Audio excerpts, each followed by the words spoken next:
I just need water. I'll be right back. That's fine. I need to pull up a name. It is Kali Baran. It is Gargwash the Third. Yes. Gozer. Can't believe nobody was interested in a movie night to watch Ghostbusters. Makes me sad. Yeah. Real sad. I'm crying. Why you always cry? You are a skank ass bitch. Okay. Jesus. I have returned. I am ready to commence the D&D session. Gosh. All right. Last time you all met up. You all met up again at the tower. You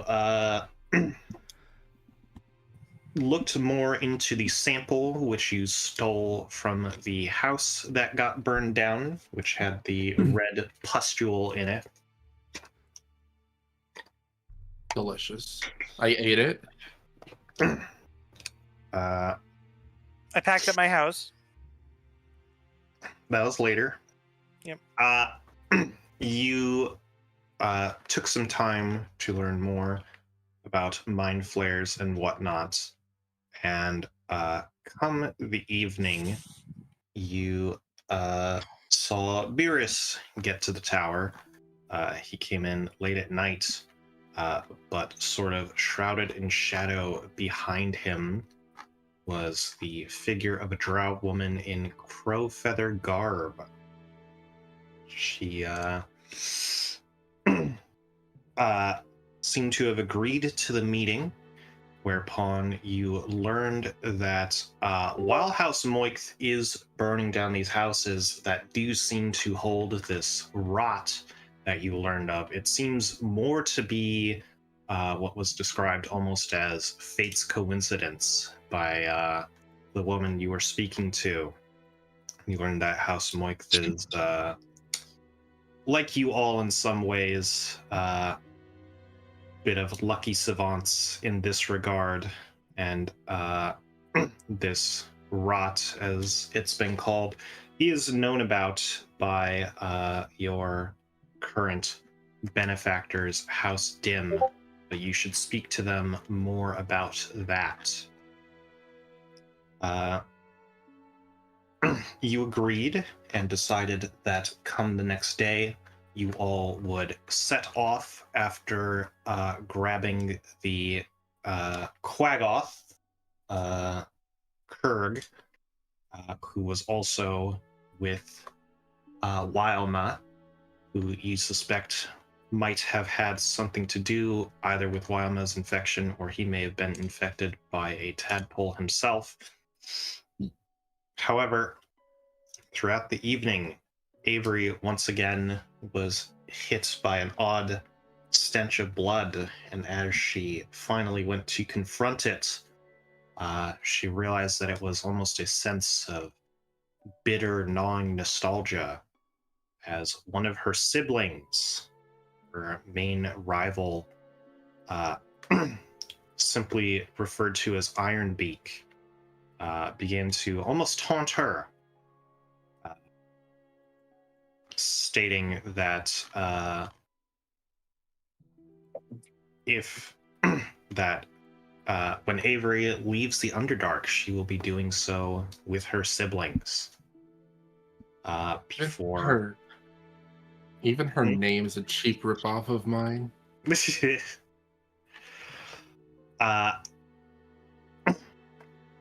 She disappeared into the shadows. Avery spent a night drinking her sorrows away with Beerus. And the next day arrived. Most of you went to the ferry docks, while Cressida and Mira managed to locate the still sleeping like the dead Kurg and bring him to the docks. But as this was happening, you all ran into a familiar face of Viscount the Sea Elf, who was just sort of slowly, lazily going down the river on his spectral steed in the form of a hippopotamus. There you learned that he no longer harbors ill will towards you, at least as far as you can tell, but it seems to only be in so much so in that he is seemingly an ambassador of some sort and has already spoken about you with the higher up drow matron mothers located in Old Town Fair Naranzan. With that knowledge, you departed on the ferry over the course of a day. You took some of the off time to practice certain things like feats and whatnot. And as you were traveling, come the morning, Kurg began to stir from his slumber, leading you to look more into his condition. There you found a bauble of aberrant something in his skull and learned that his body was seemingly almost undergoing early stages of necrosis, as if he had been the living dead. But he mentioned a headache and soon went back into his meditation, as he called it. Soon after, you arrived upon the docks of Old Town Fair in Naranzan. I'll just go ahead and read off what I read last time. As the oars of your ferry continue to push through the viscid gray river Zeloslos, the red glow of Narbondel Draw washes through the tunnel as you approach Old Town Fair in Naranzan. The Zirkwood ferry crawls to a stop as it rests on the edge of the carved stone dock. The small gangway plunks on the stone as the head ferryman steps aside to give you all a first glimpse at the ancient city. The docks along the riverside roll up layer by layer to the stone city proper, each inch of the ancient stone chiseled with a relief a century in the making. Stone buildings rise high, even under the vaulted cavern's ceiling. Stone bridges and stairways connect each of them together like a petrified web, its inhabitants gently walking across them. That is where we'll begin as you all depart from the ferry onto the lowest layer of the stone docks. The river slowly trickles by. So once again, even this part of the city is eerily quiet for how large and populous it seems. You said that we trained in various feats while we traveled. Can I just say really quick what that looks like for Mira? Sure. Mira just spends the whole trip eye to eye with Avery, just staring at Avery, not talking, but trying as hard as she can to communicate with Avery telepathically. Failing because she hasn't learned it yet, but she's trying very hard.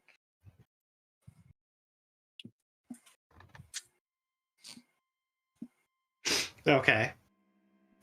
So yes, you all have arrived at Old Town Fair Naranzan. A literal mountain of a city stands before you. And you have a few goals.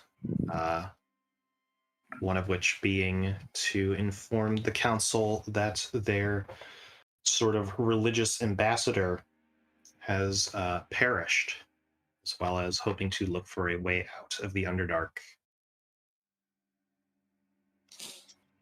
I'm gonna follow Simon because he's got that cool symbol thing he's been loving so much, and now he gets to use it.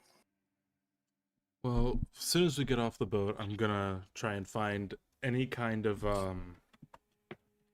like anywhere that looks like it might be a place of authority, like maybe like a guard's tower or like some kind of like, what's the word I'm looking for? Like official office where like they check people's papers and stuff when they come in. Yeah, you go through a sort of type of customs as you begin to go up the docks a little bit. You know, you see that the sort of lowest layer of the docks is almost like baggage checking and unchecking zone at like an airport or something. Hmm. But as you go up the stairs, you do see there are some guard towers with some drow. You see most of them carry crossbows. However, one tower does have like an actual full-on ballista in them. But otherwise, things are pretty calm as you just kind of go through. They just like look you up and down, ask you to state your business and whatnot. Hello, my name is Simon Wolfgang Krieger. We are here on behalf of House Dim. We have some grave news to deliver and some very important questions to ask the matron mother. If you could direct us in the right direction, we would be most grateful, and I'll produce the talisman. All right. He says, I see. We will inform the matron mothers, and they can send for a welcoming party to bring you to House Dim. If you wish to expedite the process, I will hand you a map, which should lead you to the house itself, in case you are planning on staying there. And you see him sort of hand you a folded up, almost like a pamphlet parchment that has a map of this section of the city on it.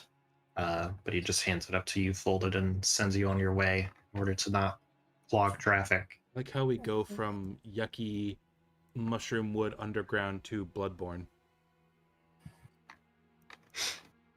Yes, because yucky underground mushroom wood is not Bloodborne. We've made it to the inner walls of Ba Sing Se. One more thing before we head out. Is there somewhere we can lay our heads? An inn?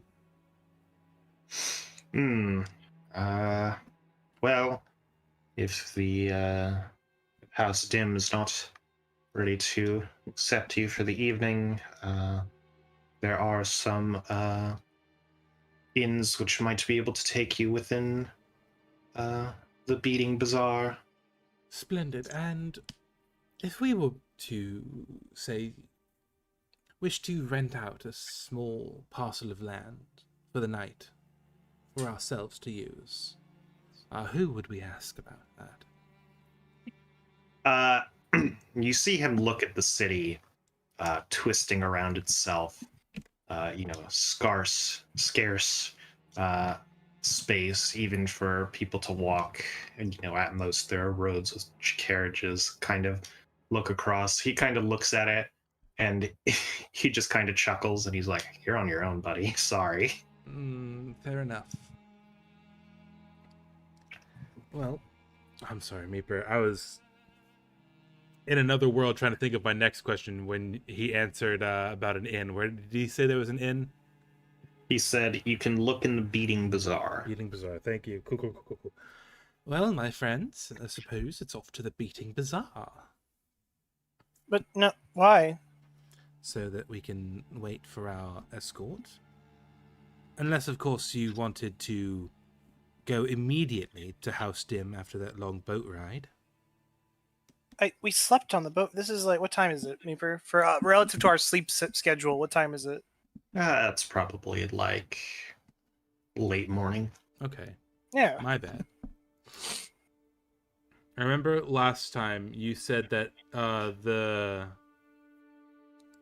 the ferry to Old Town would take most of the day. I took that to mean that we wouldn't be sleeping there. No, you definitely slept. Like, the ferry ride is like 20 hours total. Okay, gotcha. All right, no worries. Well, I rescind everything I just said. Pretend it never happened. Well, I suppose it's off to House Dim on foot. Unless, of course, sir, there are perhaps carrion crawlers or something to buggy us to the house itself. He says, there are some giant riding lizard taxis and carriages and whatnot, and he kind of points over to like what's clearly like the edge of the sort of docks district. You can take those. They are a bit exorbitant if you ask me, but if you don't know your way around the city, they might be more worth the price. Well, what do you all think?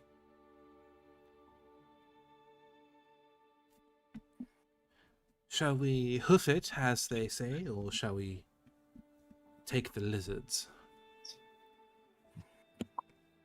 How much were the lizards? Oh, we'd have to ask. Well, if it's cheap, then let's inquire about the price. Thank you very much, and I guess I'll just go and try and find some lizards to ride. Yes. So yeah, again, you go to the sort of it's clearly like the riding lizard area. You see it almost looks like the same magic that makes the Narvandalen work, but it's clearly much smaller in scale. And you see multiple large lizards, racks of saddles and whatnot, and bridles to be attached to carriages as the lizards lay on a rock, giving off a sordid heat underneath a almost sort of like fishing house slash barn. Uh, you approach a Zifferblin man who's clearly sort of being watched over by a drow woman. Hello, pardon me. I was hoping that we might procure your services in getting a ride to House Dim. Yes, you see the gnomish Svifferblin men be like, "Oh, you see him kind of like look over at the drow lady, a little nervous, and he's like, yes, of course. You, I see you have quite a large party. Will all of you be joining us today?" Do you have any pictures of these lizards? No. Like, You are they can- the size of horses, or? Like they are a real thing in D&D. They're giant riding lizards. Oh, okay. I should think so, yes. Do you have a cart for our friend here? Our sleeping, oh my god, my sick soup brain can't think of the word. Wagoth. Welma. Quaggoth. Oh, Don't know, Welma in the wheelchair. yes. Well, not a cart. We don't really do cargo transport, but we're more for people and taxi service. But you can rent a carriage, of course, if need be. It's a little more expensive, but it's worth it, I assure you. Nothing but the finest. I'm going to get right up in his face and push my glasses up on the bridge of my nose and kind of narrow my eyes. How much more expensive? I'm not trying to be like intimidating. I'm trying to like, well, maybe a little intimidating is what I'm getting at, but not like in a super threatening way, just in like, I know business. Don't try to fuck me kind of way, you know? Can I roll insight on this guy? Just because of the way he's talking, he seems like he's afraid or something. Sure, you can make an insight check. Well, we've got a man whose half of his body has been blown off, a half-dead Quaggoth who probably smells unconscionable, another large man made of 99% beef. Kratos is what I mean. We have a fairy adorned with bones. Yeah, we are a perhaps unintentionally incredibly intimidating group. I got a Yes. terrible Actually insight thinking roll, the so don't same worry. exact thing, Izzy. So I want to roll insight as well. See if I can't get anything better. Okay, sure.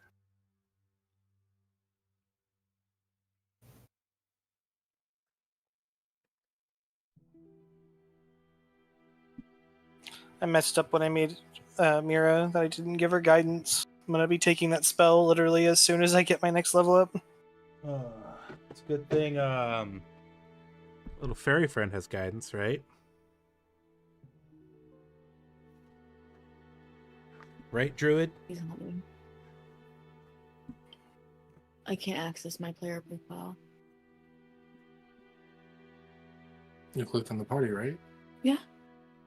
No. You gotta click on the party folder. Oh, is she clicking on the party icon? Oh. Okay. What am I doing? Insight.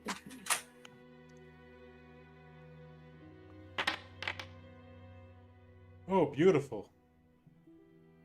Nice. Yeah. You can tell, based on the way he's looking at the drow woman, she looks,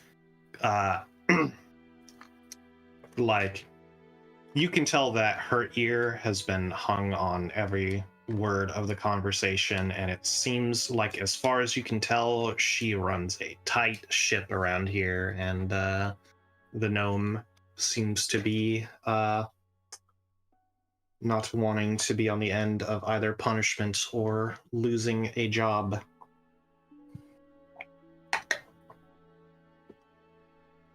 Oh, did I forget to pull out the talisman when I got in real close to him like that? I think I You forgot did to not mention it. Yeah. I forgot to pull the talisman out when I got real close to him like that. We need a counter on the screen for every time Tommy uses the talisman. Days He since actually need a last counter for every time he didn't use it when he should have. days since last use just got reset to 0.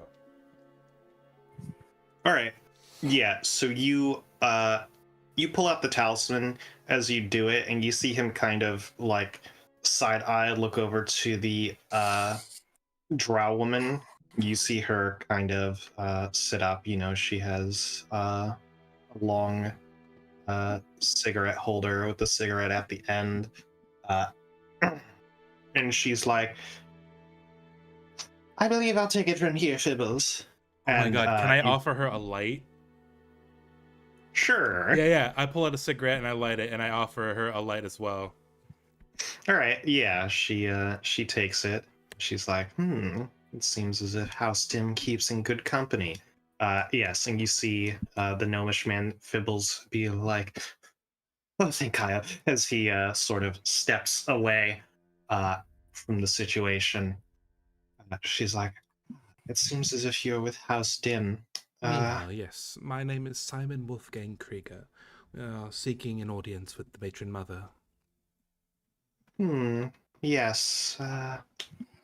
Well, we personally work with House Iridi. We are always one to keep relations succinct. So, while normally we charge per head, since it seems as if you'll be looking to use one of our carriages, we'll bring the total to 8 gold as a discount, and we'll bring you wherever you need to go in the city. For context, Meeper, one carriage for all of us, and then one lizard pulling it, or is it like a team of lizards pulling it? It's like 3 lizards. Okay, and the carriage is big enough for all of us. How many lizard power does this baby get? Yeah. Can I roll insight to see if she's trying to fuck me on the price? Sure.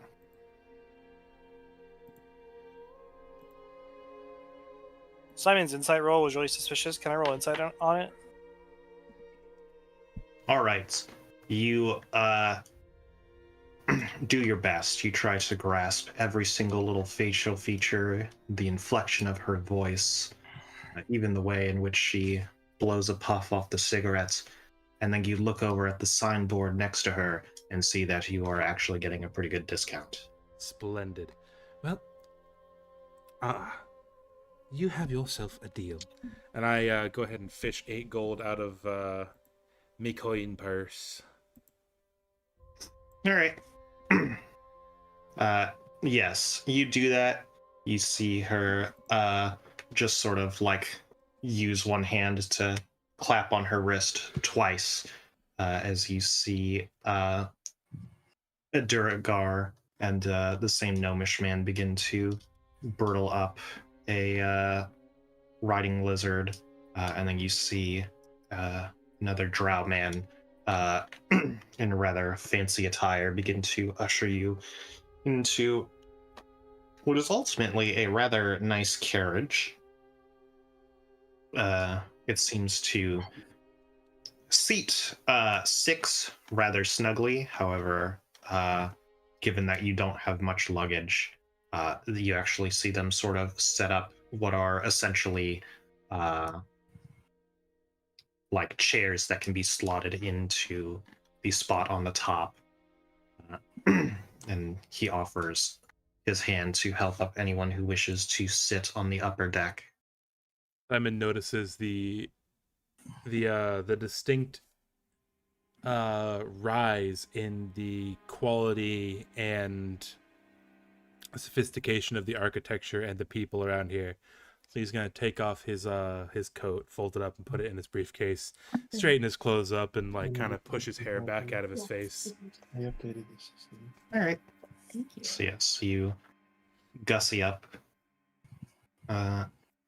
Yeah. So who all wishes to ride on the top bunk versus the inner chamber? It's tops versus bottoms. I'll stay on top so I can. I was gonna go on the bottom, but I'm going on the top now. I'll sit up on top so I can have Ada keep a lookout, and so he can keep an eye on her. Alrighty. Samira and Simon are sitting up top. What about you, Riven? I'll go wherever there's room. Okay. Yeah, you set up while Ma, you kind of fold up her wheelchair and put her into one of the seats. You see Beerus sit across from her. What about you, Avery and Cressida? Go up top. I Okay. will as well. Alrighty. Yes, and you see Beerus and Kratos just kind of sit Kurg limply into the inner carriage seat. Then, Riven, do you want to sit in the bottom with the NPCs? I'll sit up top so I'm not the NPCs. Okay, dokie. Yes, so you all sit up top. You see, after about like 10 minutes, they get the riding lizards, all 3 of them, fully saddled and burtled up. As you all feel that sort of initial push and jolt as the riding lizards begin to move. You see the drow woman sort of wave you off, and she says, "Don't forget who sent you now. Right, I never got your name. I'm terribly sorry. Miraneth." Miraneth, thank you very much, Miraneth. What house did she say she was from? She works with House Iridi. Thank you. Is that Iridi or Hiridi? Nope. Thank you. Yes, and you see with time the sort of sloshing the water of the river and the occasional sort of jeering of various different sailors begins to get sort of replaced by boot steps on stone, the sound of the tires going across the ancient cobbled roads.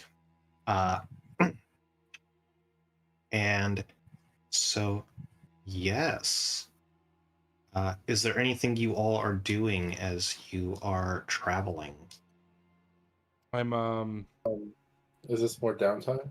No, it is not more downtime. every so often I'm drawing a sketch of what I think Ironbeak looks like based off of Avery's description, and I'm gonna pop down my head into the cabin every so often and be like, "Is this close? Am I getting warmer?" You know, that things like that. Avery's up there with you. Oh, Avery is set up top. Yeah, all the player characters are up top. Okay, yeah. So I'm gonna do that. Then instead, I'm gonna do that thing that that the police do when they're asking, "Can you tell me what they looked like?" And I'm sketching them as she's giving me the description. Straight up doing a police sketch. What the guy is driving the wagon for us, right? Reluctantly. Yes, it's the same drow chauffeur, and then you see sort of on the back, it looks as if the sort of lizard attendant, a Duragar, is on the other side. I'm sorry I cut you off, Cassie. Go ahead. It's just Avery's not 100% pleased with having to relive the memory every time Simon wants a detail, but she does it anyways. Don't worry. This is just so that we know who we're looking for. Yeah, I know who we're looking for. You said that you said you found her on the roof, right? She seemed to be sticking to the shadows and disappeared without a trace. So Yeah, she was taunting me. my thought process is, pass it around. Make sure that everybody knows. So that even if somebody catches a glance, it might be more difficult for her to hide. Avery knows what she looks like. Yeah. She was her sibling for. Yeah, absolutely. Avery knows what she looks like, but the rest of the party doesn't. And generally the world at large, I'm saying pass it around like to people. I don't know. It's just a dumb thought I had. Redraw? Like have you seen this person? And more people start knowing what they look like, and maybe it makes Making it a harder wanted poster. Yeah, sort of making it more difficult for her to hide from us, because she said she's leaving. Avery's leaving the Underdark with her. You'll be able to show that to NPCs and be like, "Hey, have you seen this person?" You have no idea how fucking She's funny that never is. done that. You Yeah, no, she really doesn't. Look at this while we- graph. While we travel, look at this. While we travel, Mira is going to attempt to sell books to the driver. For context, Izzy, I used to have a Oath of Vengeance paladin who had a photo of the guy who killed his family and kidnapped his sister, and everywhere he would go, he'd be like, "Hey, does this guy look familiar to you? Have you seen this guy?" And it became a massive meme in our friend group. The funniest part was when someone said yes. And what, just ignore it or something? God damn it! It's just the fact that it happened at all. That somebody actually said yes. Let's go. Is he got a nat 1 on a charisma check? Yeah, you just literally are like seemingly unable to get his attention. You're not sure if it's because it's too loud down near where the wheels are, if you're too far away, or if he is just ignoring you. However, as you are doing so, you kind of dejectedly sort of look up, and you see it almost seems like the road just sort of ends in like a sheer wall. Goodness gracious. Is the cart slowing down to meet the wall, or is it just going full speed still? It's just going at full speed. So we're gonna run into the wall. Can I make an Arcana check real quick? Same. Sure. Like, are we gonna go through the wall platform 9 3/4 style? Oh yeah, I got a good roll on that one. I didn't. I got an okay roll. All right. Simon, you and I assume the other members of the party who are aware of this on the top platform are kind of freaking out about this, but Mira, you sort of look at it and you look up and you just sort of relax as you remember what's going on.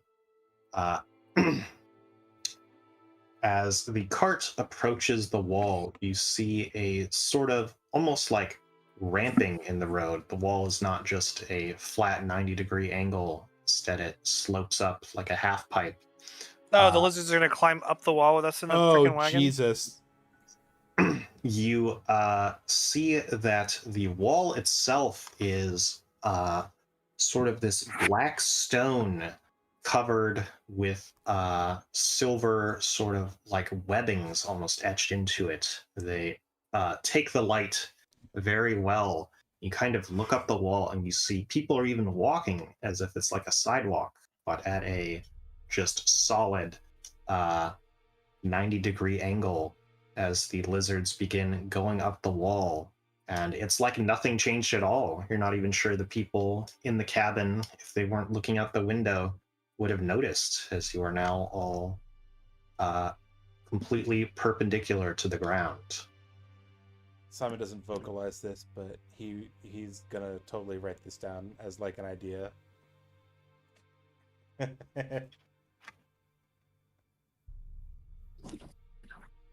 guys see him like touch his chin a little bit, look to the left and right, and write some shit down in his personal notebook. Does our sense of gravity, like, are we now? Is it associated with the floor of that black stone? Like, how do I phrase this? Even, do we feel ourselves falling back in our seats because like we're being pulled towards the actual ground, or is our gravity changing as we're now on a sideways plane? No, how it feels like, you do notice some of your looser attachments do sort of still stick to gravity, but otherwise you all feel a sense of pulling downwards towards the wall. If any of you have ever been under the effects of the spider climb spell, it almost seems as if this road is enchanted with that spell and keeping you stuck to it. Interesting. Well, this seems like quite an impressive security system, if I do say so myself.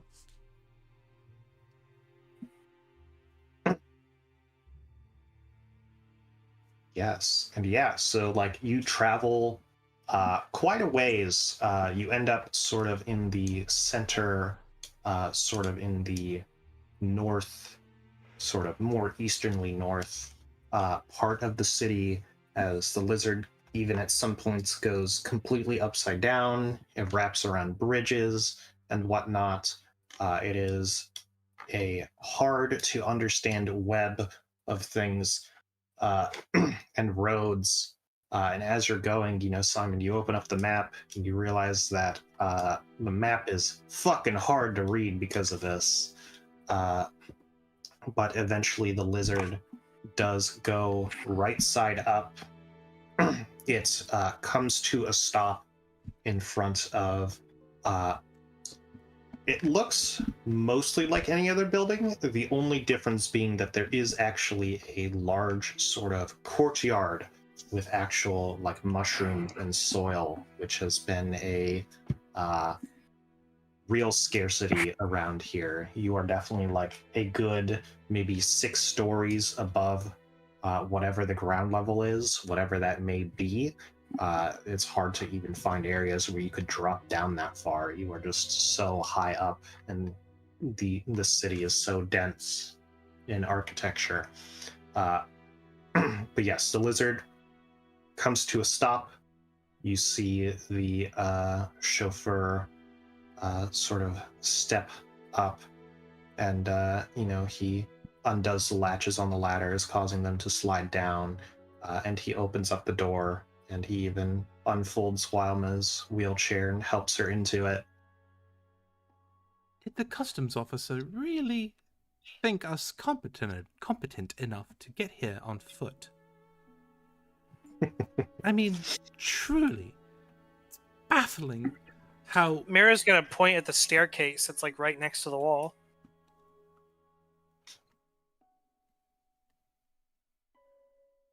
Is there a staircase right next to the wall? No. Again, how it would kind of work is, I mean, I guess it was sort of like a staircase, and that instead of being a sheer like half pipe ramp, it was a bunch of flat planes, which helped to ease going into the wall. But like, yeah, people were walking, 90 degrees up and down the road as if the road just continued. You don't need the cart to get the spider walking effect or whatever. We could just walk up and down these walls. Yes, but it's also quite the quite difficult to get here, since unlike most cities, this place is very three-dimensional. Complicated in both the distance which we would have to travel to get here, and also the complexity of the path it took to get here. Well, if it's all the same to you, I think we should just go on in and look no further into this admittedly fascinating display of magical prowess. And I'm gonna take Wilma's wheelchair and I'm gonna start pushing her towards the what to Simon looks like the most front entrancey looking door. Yes. I will say, you pulled into a sort of front area. It even has this sort of like round loop, like roundabout area for carriages to pull into. Okay. But there is a large iron wrought gate, which blocks anyone from entering the courtyard. Okay, is there Show the gate your mark. Simon, yeah, I do that. I touch the talisman to the gate. Open. No, I don't do that. All right. Yes, you cling the talisman, or you clink the talisman to the gate. That was a joke. And I assume you don't just go open, but do you put the talisman onto the gate? Are you... Oh, okay then. Sure. Yeah. I mean, it sounds like that's gonna do something. The very basic D&D. Yes, you do it. Again, it makes a light clinking noise, which sort of echoes on due to the general silence of the city. And you, the gate does not open, but instead you see a sort of ethereal projection. There you see an older-looking drow man. He is rare amongst elvish kind and drow in that he actually has facial hair. He has a set of, even through the ethereal blue, you see silvery white, almost mutton chops, seemingly styled to be like that of spider mandibles. And he's like, "Yes, who approaches the gate of House Dim?" What color is eyes? You cannot tell that much. He is kind of this ethereal color, so you can only get hues. We were given the talisman by a couple of drow in Newsian, right? Correct. Correct. And we were here to deliver news about the clergy in Wimsburg and the tragedy that befell. Well, we were the tragedy that befell them, but the lady who turned into a Drider crab, whose name I don't remember. Yeah. She herself did not turn into a Drider crab. One of her disciples did, and then you murdered her. Right. But what were their names so that I can... Let me go ahead and pull that up.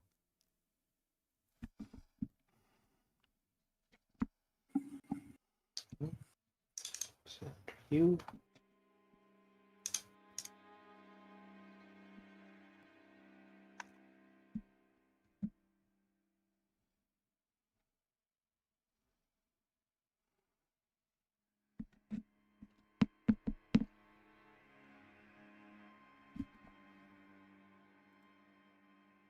Boy.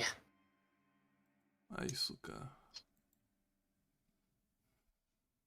All right, I guess I'll just have to look through my actors. I know I have notes about Williamsburg, but anyway.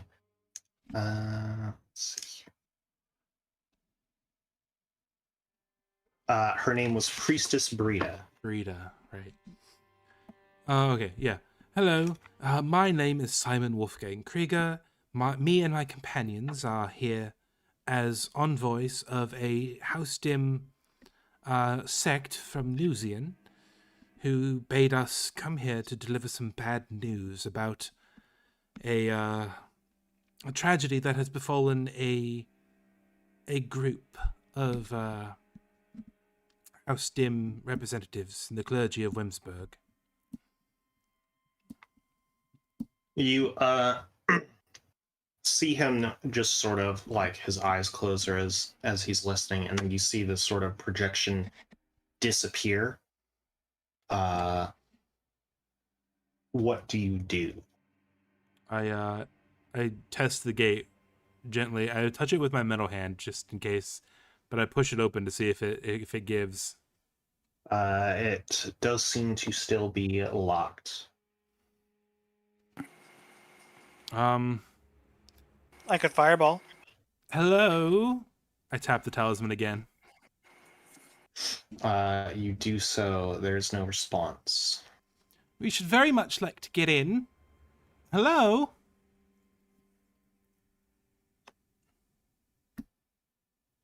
Well, any ideas? Maybe he's coming to open the gate and he has to walk through like the whole place to get to it. Did this guy look old? He was definitely older for a drow, but it would be like, he's in like his 60s essentially. Just instead, he's in his 600s. Right. Did he look butlery? Not necessarily butlery, but he is a male drow, so he's definitely not like the head honcho or anything. What's holding the gate shut? You do not see the mechanism by which it is being held shut. I mean, there is a mechanism, it's not like just magically sealed? If it is a magical, or if it is something magical based, then again, you don't see it. It seems to be either concealed or just out of view. Because again, it's like a stone wall with iron crenellations at the top, and then an iron wrought gate. It's a stone wall, you said? Yes. I'm gonna wait 5 minutes to see if the guy comes open the gate, but I gotta wait to get in if they don't. Okay. Does anyone else do anything, or are you also waiting? I'm gonna ask the driver if this is normal, if he comes this route often, and if this is something that is normal. Are we waiting for something? Is this bad? What kind of sign is this? The driver sort of, as he's getting things set up to depart, he says, I know not much about House Dim or its going-ons. We can wait for a while in case you need to be ferried somewhere else, but, most of these house leaders are both secretive and odd, often care little for the time of others. Maybe just wait a few moments. I am totally fine with waiting, although I'm not too sure about companions. We have been known to be a bit impatient, but we should be fine. I should be fine.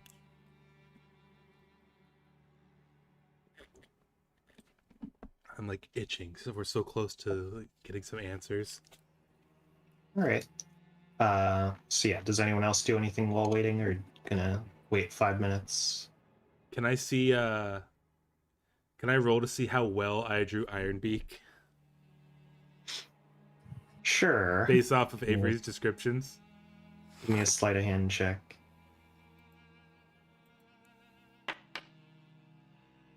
16 with my flash of genius. That's a dirty 20. All right. Yeah, you drew her pretty well. You had to make certain assumptions about her, and again, she does cut a bit of a similar figure to Avery, but the main thing that strikes you as odd is that despite her name, there's nothing about her facial features or otherwise which are metal in the same way Avery's are. Curious. Why did your maker, for lack of a better word, name her Iron Beak? I suppose it makes sense for you to be named Iron Bite, considering your incisors are metal. What Would I is- know the answer to that? No. What you actually know is that despite her being called that, you've never seen any metal prosthesis in the same way that you and your other siblings have. And it's always been sort of a weird point of contention among all the siblings, even her and some of the others, not just you and her. Oh, Cassie had Okay. a moment. Oh, never mind, she's back. Did you just reload the page? It reloaded itself. Oh, interesting. Are the 5 minutes gone? Meeper? Yes. Nothing happens? Nothing seems to be happening. Alright, I'm gonna go over next to the gate to the wall, and I'm gonna snap my finger and slap it with the palm of my hand, and a fucking 5-foot gaping hole opens up for us to walk through. All right, so you snap your finger. The magic is ready to be pushed into the stone of the wall when you see the ethereal picture of the man just sort of pop back up again very suddenly. Do you commit to what you're doing, or do you try to? No, I'll stop.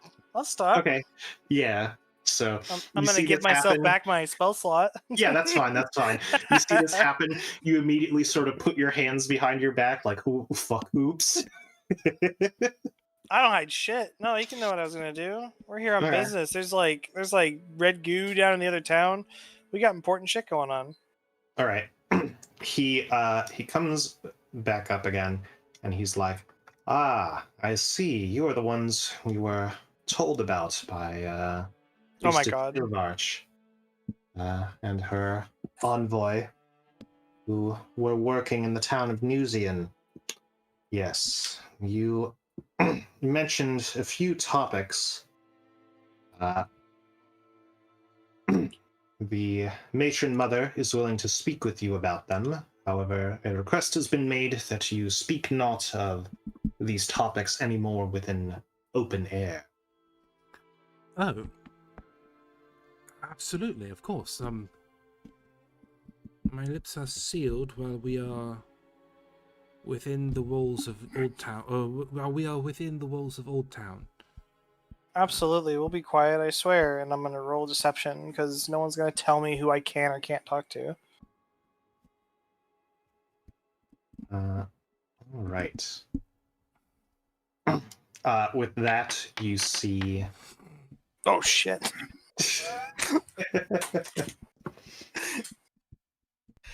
The worst rolls imaginable today for me. You see the ethereal figure sort of look at you, but he says nothing.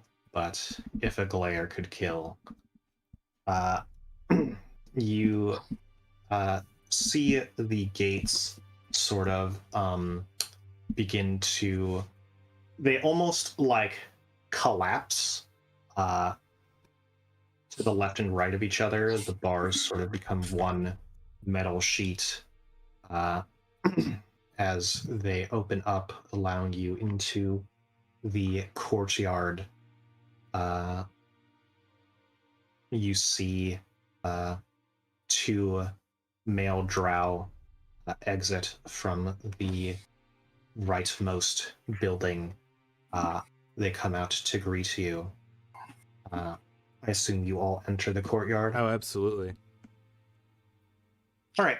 Yes, you do. You see, once you all enter, the gate unfolds once again, and you hear the sort of pitter-patter riding lizard feet as the carriage begins to depart. And you see two male drow approach, and they say, "Ah, Matron Mother Mylak Dim will return in the evening. For now, we will see to your needs. if you would follow us. I do that. All right. Yes, they take you all to the leftmost building. This seems to be a sort of large guest house. You see multiple rooms. It's about like 2 stories with this sort of central, almost lobby-like area.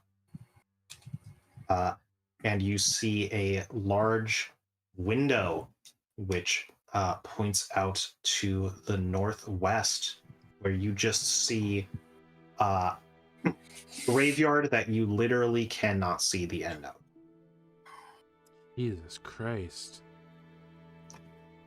I was gonna be like, oh, look at that view. You can see the whole Underdark from here.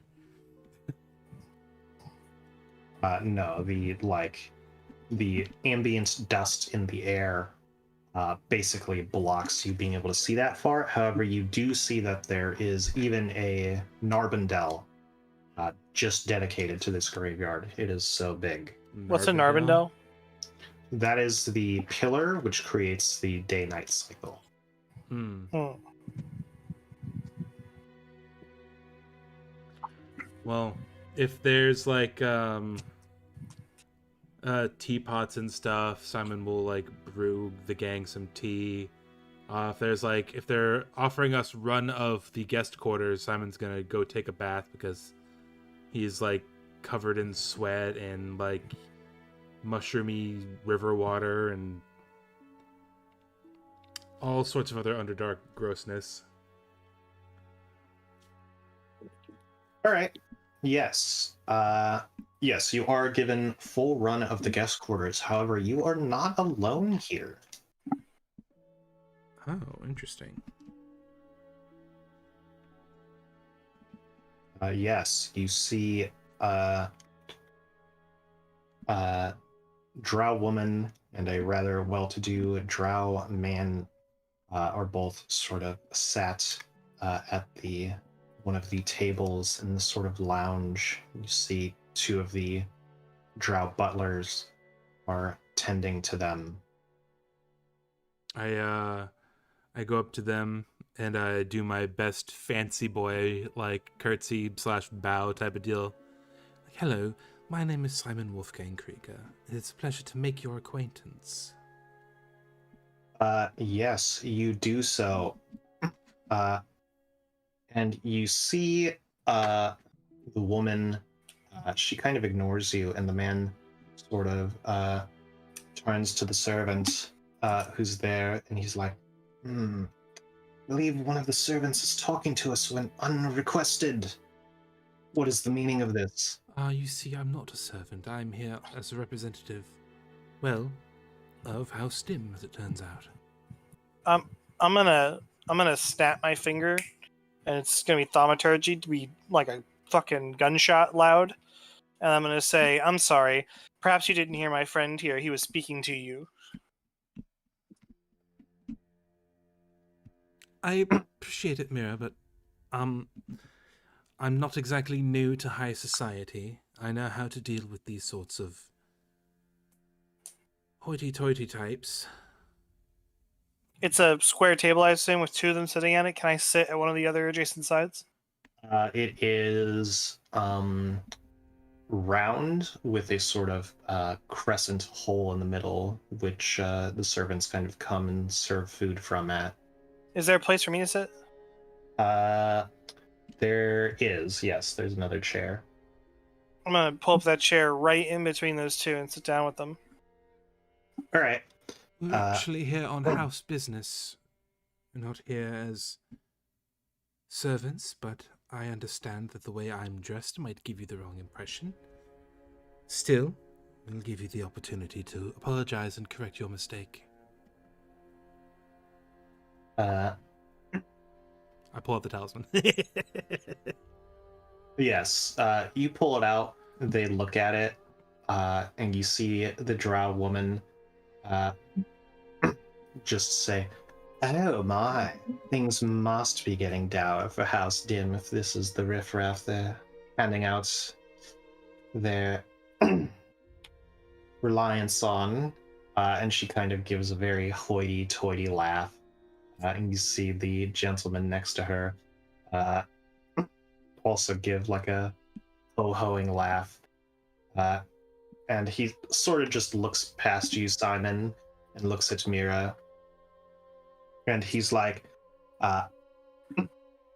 well then, lass, I can see you haven't quite gotten the leash tightened, as it were, if you're letting the riffraff carry your more important things and speak for you. But I'm sure my confidant here would be willing to take you under her wing.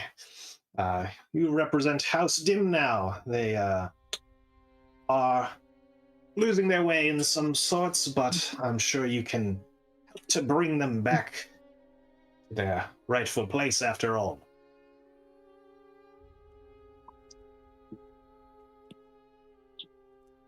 Simon is very close to losing his temper.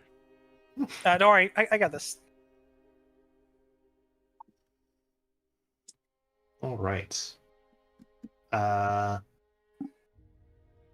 Let's see here.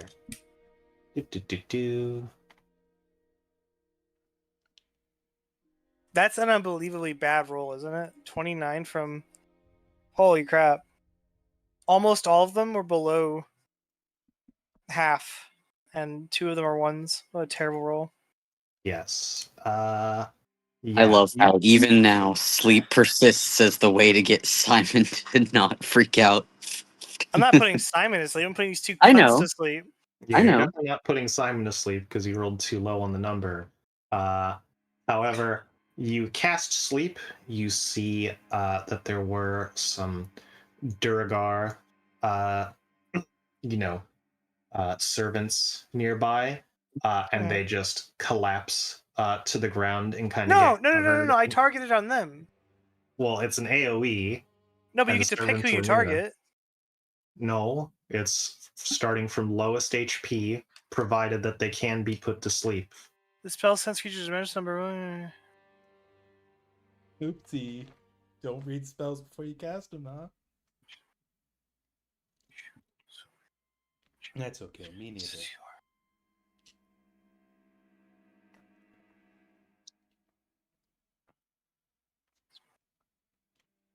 Fuck.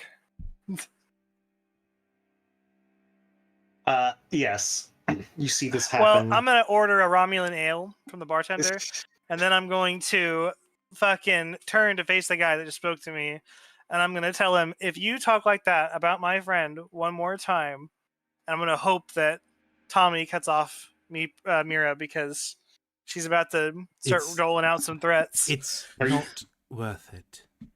Are you canceling the sleep spell? Oh, I don't know if you'll let me cancel it. I mean, I'll let it persist would- if you want it to. You can roll If you- 2 okay. additional D8 if you want to upcast it instead. No. I Yes, already you did cast upcast it. I upcast it at 3rd level. It's a first level spell. Yeah, you casted it. You see 2 of the Durgar servants sort of collapse over themselves. You see once again this hoity-toity laugh come out from both of them, and you see the woman be like, "Oh, you have quite the sense of humor, darling. I like you. So then, why is it that you're joining us here today?" I'm gonna polymorph her. Oh God, I, whatever your focus is that you're using to do that, I touch your hand and I just kind of push it back down, like, let's calm down. We're here on official. Why is no one else getting angry? What's Avery's reaction to this? Avery, are you cool with them being racist, bigoted pricks to not only you but also your friend Simon? She's like dissociating. This Like- is not how I like look up and I'm like, their society. I don't. I appreciate you coming to my defense, Mira, truly, but I sincerely don't believe that this is necessary. It's just how they are. Outside the window, you said there's a graveyard, right? Yeah. Is it like a big drop to the graveyard or what? It's like a 6-story drop, yeah. How much is that in feet? 60. So can anybody get buried here, or is it only special people?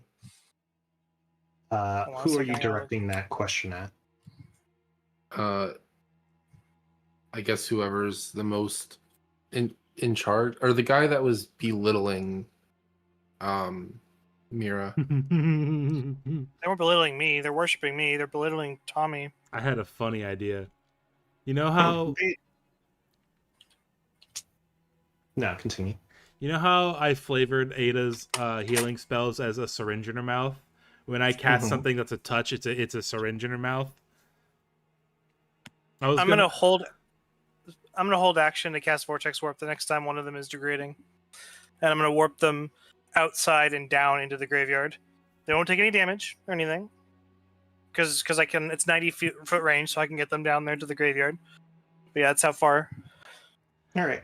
I was going to have Ada like prick their neck and steal a little bit of blood, not for anything, just to get their nerves on end. You know, just to freak them out a little bit.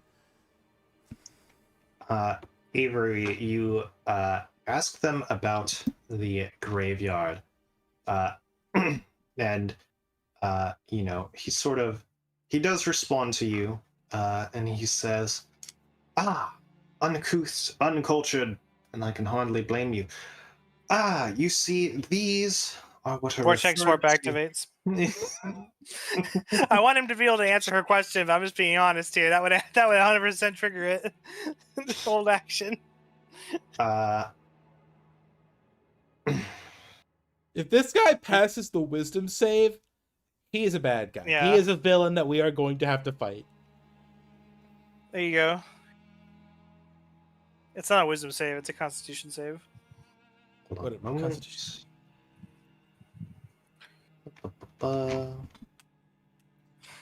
Me just trying to figure out what table that she should use to determine this guy's stats. He's a commoner. He's Not a very, commoner, very but clearly not a he's- commoner. He's not. Yes. He's not like a warrior or like a high constitution person. He's just a fat, plump little royal. Give me a moment. All right.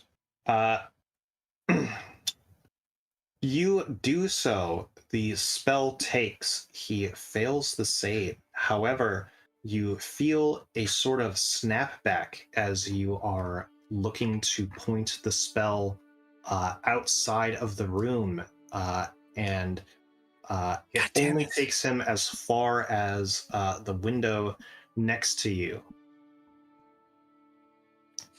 All right. Well, then he can finish his sentence. Then he can finish what he was saying to Avery. Yes, if you want to figure out what happened, you can make me an Arcana check. Oh, Simon's No, I got a absolutely- new idea. Don't worry. Simon's absolutely going to make an Arcana check. Mira, please, I insist that you calm down. How am I? You have no idea what I just did. You have no idea what just happened. Vortex Warp is a verbal and somatic spell. Yeah. That Simon knows how to cast. You don't have subtle spell. To be clear, though, even though Simon has it too, my Vortex Warp is like arcane magic stuff. His is some sort of technomancy bullshit. I had to learn it to imbue it into my tech. Yeah. All right. All right. You cast that after he says that to Avery. He sort of looks around and he's like, "Dearie, if you really wanted a private meeting, you could have just asked. But regardless, I think it is best that I teach your underlings the culture with they are currently being enriched in. Since I'll you let have him- sincerely- I'll let him finish saying what sincerely he's saying failed to the Avery. task. Mira, sincerely, please calm yourself. This is not how Do you? we, this is not, I'll tell you outside the game what I'm gonna do. This is not how we act in front of the upper class.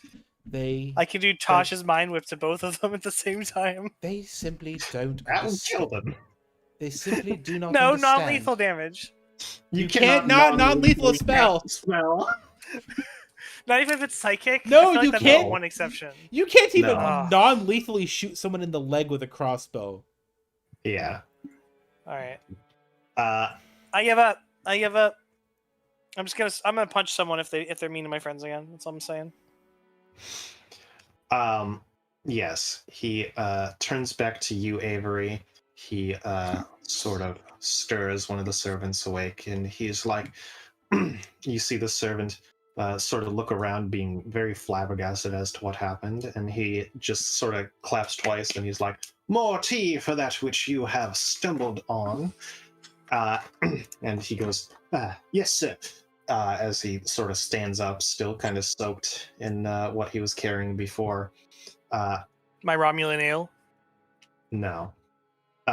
He sits down once again, and he's like, "This large graveyard which you see before you is the reason why we Drow of Fernaransen have managed to surpass our kin of long ago. We have seen the sins which we have committed amongst the material plane, and here are in your tongue, the stones of reverence, or it is far better to refer to them, the Khalils de Reverence. They are a monument to our failure during the time with which we acted under the beck and call of the demon lordess who shall not be named. Currently, it is run by House Nasadra, and as such, despite owning little land that does more than act as a place by which all those who die under the watch of the Drow end up, they own most of the land, and as such, most of the voting power. If you have any family or those close to you who have perished within Drow society, you'll most likely find their tombstone, mausoleum, for you, probably not a mausoleum, enriched within this land. I was I raised do by a without the tiefling. passive aggressive comments.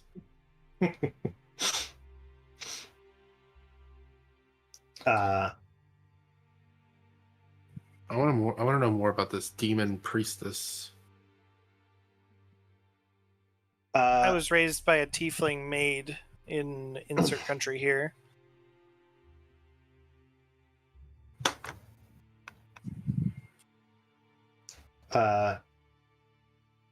Do you say that to him? Yeah. All right. He says, and you have done well to bring yourself above such a unfortunate stature. What do you mean by that? Not all of us are born perfect, but we can all strive to be better than what we were. I'm going to pull out my inkling and hold it in my hands and hold it up to his face and be like, "What do you think of this little guy?" Weird How- sounding.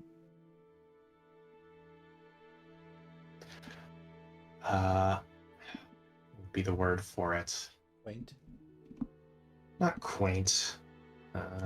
Well, whenever you think of the word, the inkling's going to latch onto the guy's face. We don't know her. Well, now not only has he insulted you guys, but he's insulted my mom. Like, this dude's going to die. Hold on, that's a reasonable crash out, but we're not going to kill him. I'm not going to kill him. Yes, you show it to him, and he's like, how agrarian. Agrarian.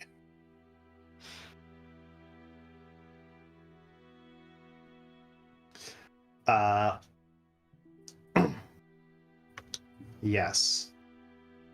As tempers begin to sizzle some more, you see a woman, a drow woman approach. Simon, Avery, and Cressida, you have actually seen this drow woman before. you know her and her two paladins following her. She is Priestess Silvarch. She's the one who originally gave you the talisman. Hello. I'm sure that you can vouch for us. These two have been quite rude to us ever since we walked in here, and all I wanted to do was take a bath and introduce myself. It's nice to see that racism and bigotry hasn't died in this city.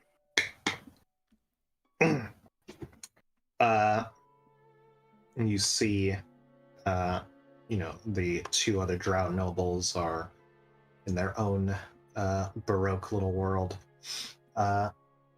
paying you no heed. They clearly aren't going to learn their lesson, Mira. I told you, these types, they just don't have the capacity for empathy. Okay, I'm done messing with them. I only have one more thing I'm gonna do, but I'm messaging it to Meeper, and it won't affect you guys, so don't worry. You got my DM, right, Meeper? Yes. All right. Are you having Ada do it? She'll try to sneak it, but it's not what if I had a thing for if she sneaks away and if she doesn't. Like if they notice her, she's still gonna get the blood to the best of her abilities, and I'm just gonna wink at them while I have a vial of their blood and let them parse what the fuck that means. I'm not gonna do anything with the blood. I'm most likely gonna just pour it out. But I want them to think that they got on the bad side of someone scary, you know? Okay. Yeah, go and make a stealth check on Ada's behalf. I'm gonna give her. Can I use my luck points on Ada? Does that count? No, she's a separate creature. Well, I can at least give her my flash of genius. Oh, she's got a +6 to stealth. What the fuck?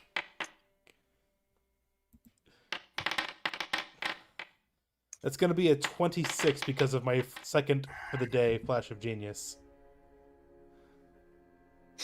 Okay.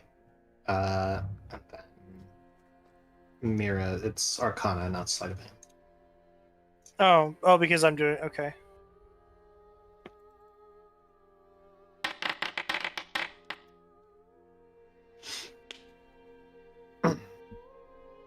All right. Yes. So, yeah, Ada manages to. It's not that Ada is stealthy about it, but instead you see,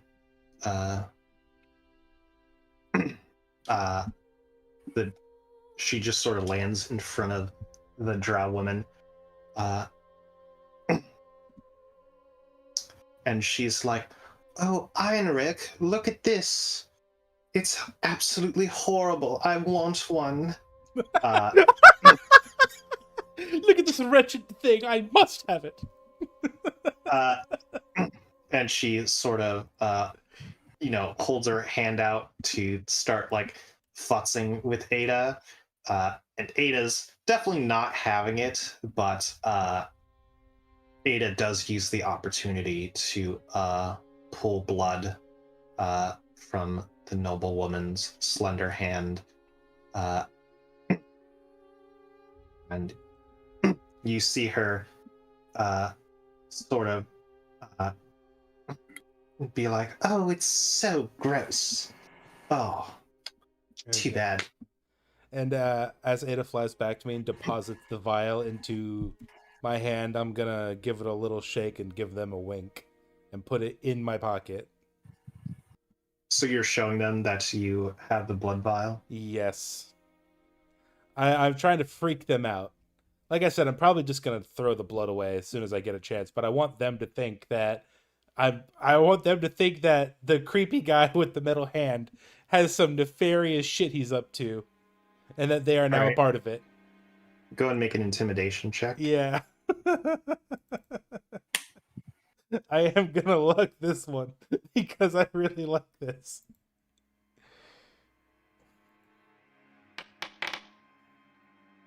Yeah, definitely need to luck point for that one. There we go. Mm. All right. Uh, yes, you show them the vial of blood, and she kind of looks at her hand, sort of couple inches below the wrist where it's bleeding. And you see her sort of quickly try to dab it with a napkin that was on her waist. Uh, uh, and you see Einrich, the drow man, kind of jostle his tie, and he's like, Flinich, I believe it's best if we were to be leaving now. And he kind of takes her by the arm and hurriedly takes the both of them out of the room. No hard feelings, I should hope. Uh, I smile at them, but the smile doesn't reach my eyes. I'm just kind of just grinning. This table thing that yes. they were sitting at, is it like a bar? Like where, like on the other side, you said there was a guy serving them? Not necessarily. It is a table in the center of the room, but it seems to be sort of built to where, like a servant can go and stand in the center of the table and serve everyone at the same time without having to like reach over people or put stuff in the center of the table. Are there any like bottles or anything like that? That like is there any drink? Yeah, there's half drink wine glasses and No, like an unopened bottle. no, nothing like that. Okay.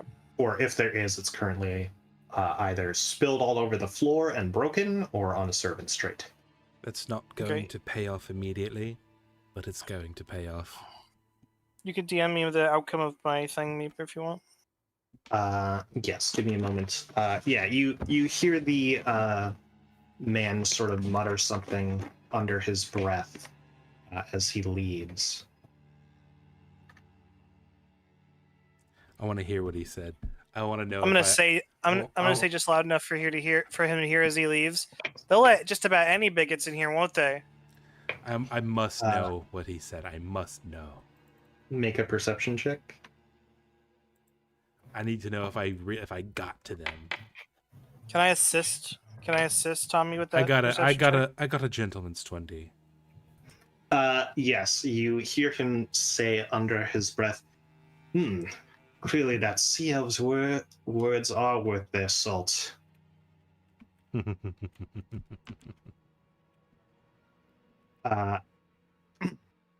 Yes, Mira. Well, hold on. Now we know two things. A, they knew who we were from the start. They were just fucking with us by calling us the Help.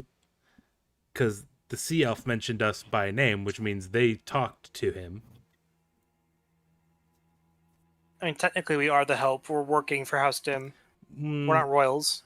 We aren't the Help. The Help is like, maids and butlers and people who don't, own the land that they're on. We don't own the land that we're on either. We are not the Help. We are not butlers or servants or maids.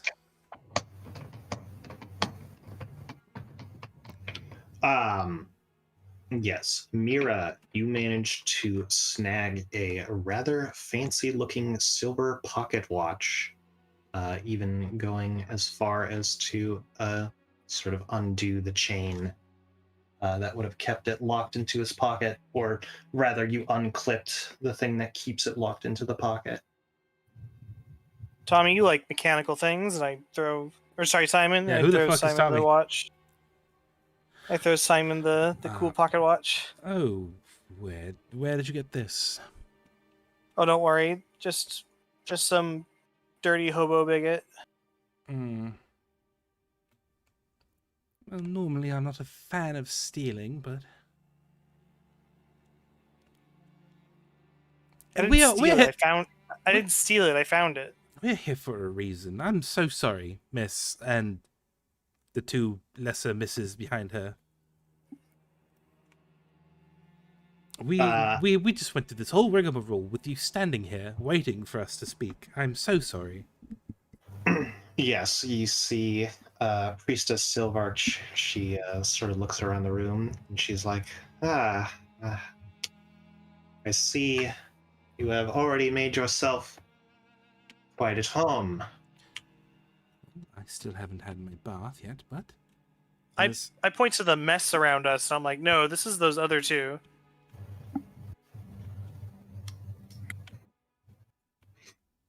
She's like, I see. I did want you to know, I did everything in my power to keep my friend here from causing a scene.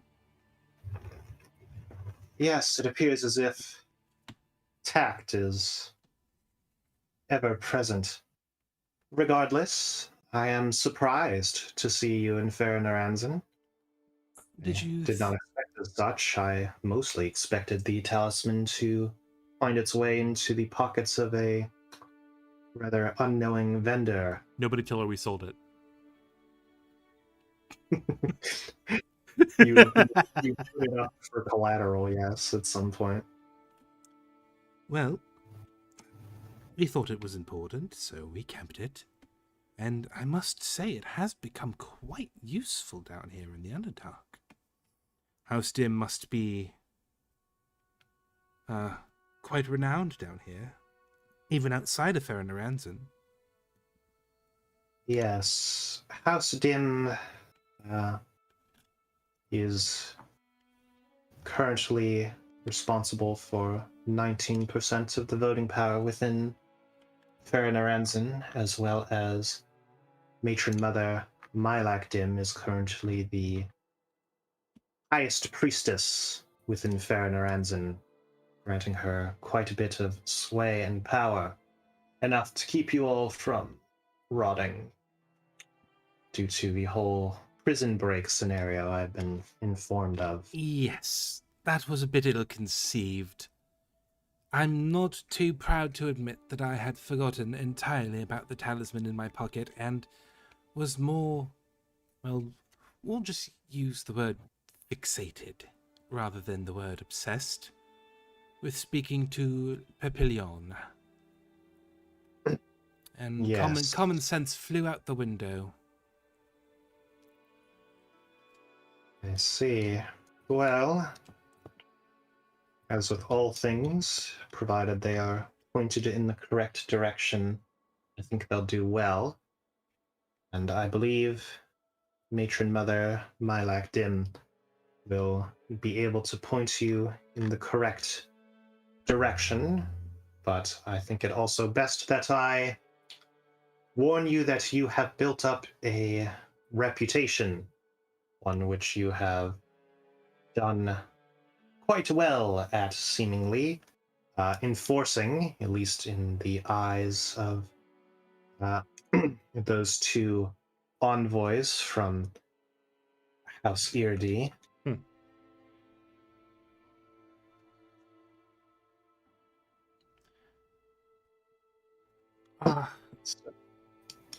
When do we get to meet with the matron mother? She'll be returning this evening, given the fact that her first appointment has now opted to curtail meetings for the evening. You will most certainly be bumped up ahead. She is an interesting woman. I think you'll find that she is focused on a select group of things, and that approaching topics without broaching them in a certain way will not grant you much distance. Could you perhaps offer some insight into said topics? Yes, she is of the belief that Drow society was perfect save for a following in the teachings of Lolth. Anything that would be adjacent to the teaching of Lolth should be excised, and what would remain is a perfect Drow society. Out of curiosity, how do you feel about the worship of Loth? I believe it is blasphemous. I only speak her name due to the fact that I know that I am so far beyond her grasp. Splendid. Wait, did you all guys pick that up a second ago? So, the jerk water elf guy told those two assholes we just spoke to all about us. Yeah. But because we annoyed them so much, they decided to leave. And now they're not going to their meeting with the lady before us, which means that they won't get the chance to say all the bad stuff about us to the lady. Wait, is that what just happened, Meeper? Not necessarily, because again, he said he was an ambassador, so he spoke to many nobles, and you presume that would also include this matron mother. Okay. Rather, if anything, you just put out a important dealing with another house. I'm gonna ask these paladins if they can help our friend Welma. Yes, the you ask about it. They look at her, but they're like, we we are able to offer our sword and righteous liberation, but we can do little to aid in any forms of lameness of the body. Would you do us a favor and call on the royal cleric to come heal her if possible while we wait for your matron to return? The one you are looking for is Matron Mother Dim. Matron Mother Dim is the cleric? Yes, she is the highest Oh, priestess and cleric in Fahrenheit. got it.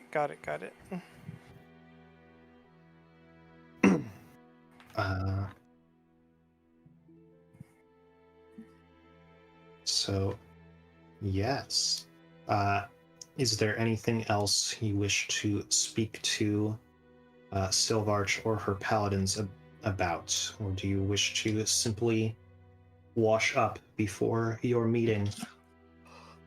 Am I allowed to smoke in here?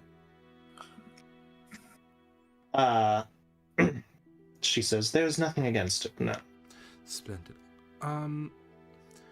I think I shall go for a bath and enjoy my run of the place until the matron mother arrives to grant us her audience. If there's anything that you would like us to do while we're here, we are the guests after all. I would be certainly more than happy to assist with anything medically or scientifically that you might need assistance with.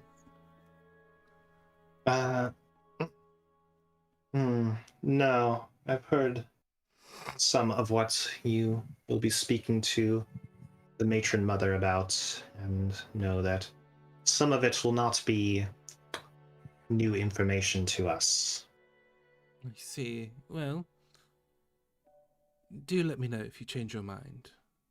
And I'm gonna give her a little bow, and I'm gonna just walk off to the bathroom. All right. Yes. Do any of you all do anything else before preparing for the meeting? I joined Tommy in the bathroom. No, I'm just joking. I'm gonna go to one of the servants and ask them to restock our bags with rations and things. See if we can't get some supplies while we're here. All right. Yes, you do that. They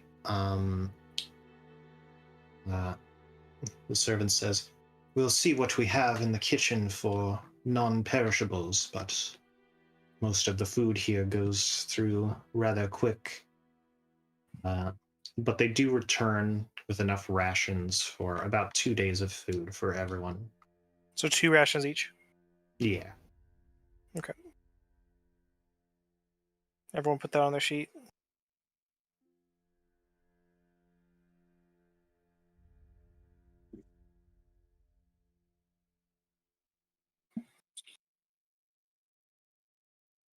All right. Yes. Okay. So last call. Does anyone do anything to pretty themselves up or anything? Get ready for the meeting. Do I ever get my Romulan ale? You do get some liquor. Yes. Okay, good. That's all I need. I'll go lick myself in a corner. Yes. You see Beerus does peruse the available stock of alcohols with you, Mira. I'll bring a drink over to Riven and hang out with Riven while Riven cleans himself. No. That's so No. weird. No, just absolutely not. You sick fucker. Okay. Horrible. No. Like roommates for a year, but sure, I'm just being friends. Is it because Okay. you're licking yourself? Is that what you mean?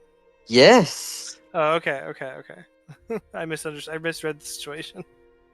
I drank Been with with the beers. party for a year. Alrighty. Yes, you see Oh yeah. the lights of the Narbondel begin to wane a bit as you see Silvarch and her envoy or her convoy of paladins approach. And she sort of gathers all of your attention, or more aptly, one of the other paladins do. And she says, "The matron mother will see you in the high chambers now." Excellent.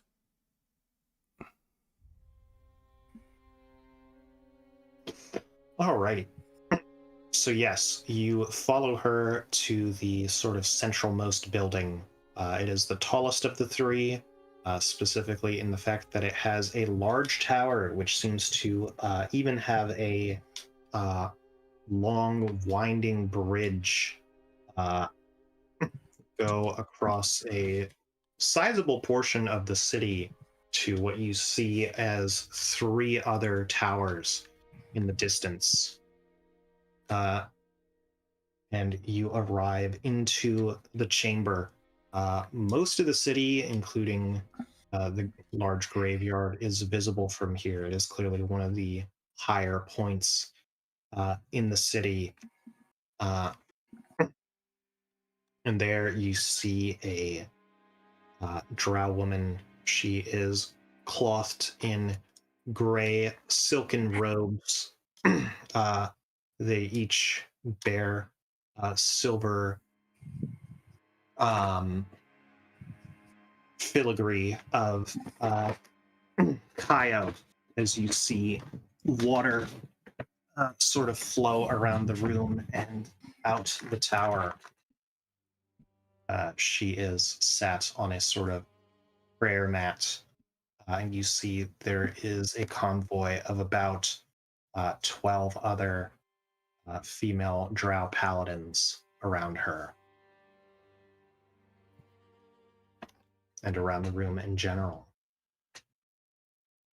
I go ahead and produce the talisman preemptively. I enter and I give a a courtesy, courtesy, like a bow, or you know how they do it with the 1 foot back and like a arm down, like deep bow. Mira will Yes. curtsy as well. Hello. My name is Simon. These are my companions. I'm sure. Oh my god, I forgot the paladin lady's name. That was Priestess Silvarch. Priestess Silvarch. I'm sure Priestess Silvarch has informed you who we are, but if not, we are emissaries, so to speak. We were given a duty to inform you about the goings-on in Wimsburg and the situation with the clergy there. And we were given this talisman as proof of such. We have come for a few reasons, honestly.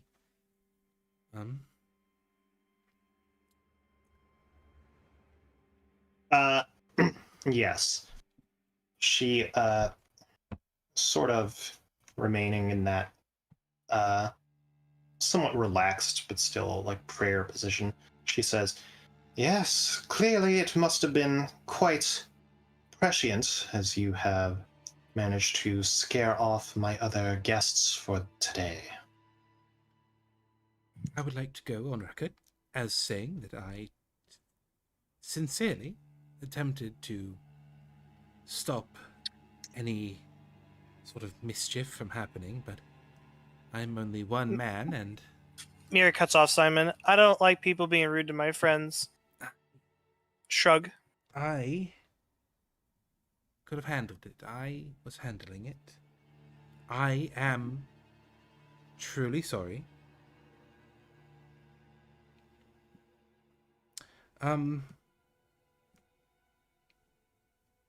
Shall we just continue with the report? Yes, you mentioned a few things of intrigue, one of which actually helps to clear up a certain point of contention within the uh, um, Did you say she's like sitting like crisscross, like in a prayer position, or? almost. And what was the name of the priestess who was down in the ghost ship? That was Priestess Brita. Rita. I'm sorry, it's escaping me. There we go. Is this lady that we're talking to? Is she like up on a thing above us, or is she on the same height as us? She is on a raised platform, but it means that from her sitting position, she is eye level with you while you are standing. Are there other similar type platforms in the room? No. So I can't sit and also join her in prayer then if I wanted to. Not really. Okay. Well, I guess I should say there are like other prayer mats around the room, sort of near the edges of the room. It seems as if, you could, it seems as if like high level sermons are done here. Mm-hmm. I'm gonna let Simon continue on for a bit. We visited the Triton city of Whimsburg before coming down into the Underdark, where we met with one of the clergy of Caio, who bade us go assist with a consecration ritual to stop a sunken ship from becoming a ghost ship. When we arrived, after much exploration of the sunken ship, we came across Priestess Brita performing a profane ritual to a certain...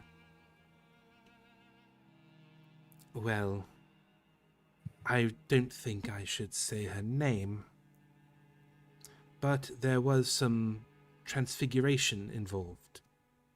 Lolth? Do you mean Lolth? Don't... Were you even listening? In the other room? I'm terribly sorry. Mira, you get the syllable L off your words, and you hear a snap from simultaneously both Silvarch and the head priestess, and you are swallowed in a silence spell. God damn it. Yes. Can I counterspell it? You can counterspell one of them. They both cast silence on her? Yes. Is Dispel Magic vocal? It is verbal. It is, isn't it? Okay, I will... Can I counterspell both of them? No. You only get one reaction. Counterspell is itself a spell. So if they silence you, you can only counter one of them. And you're going to be silenced and you won't be able to cast it again. I'm just gonna walk out of the range of the thing. I'm not gonna immediately try and say the word again, but at least step out of the range of the silence. All right. Yes, you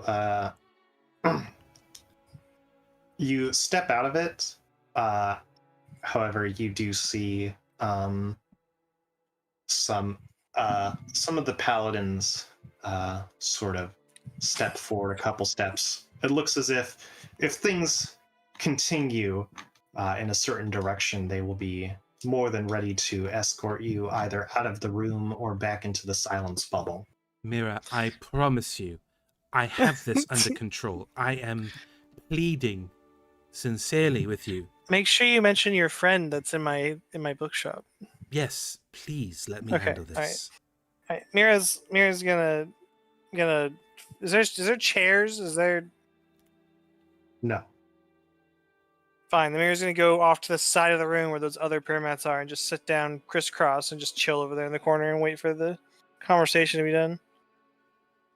I'm very, very sorry. Yes, that one. And we dispatched her quite quickly, I should say. Then we were told to come and inform you. And in our... Goodness gracious, what else was there?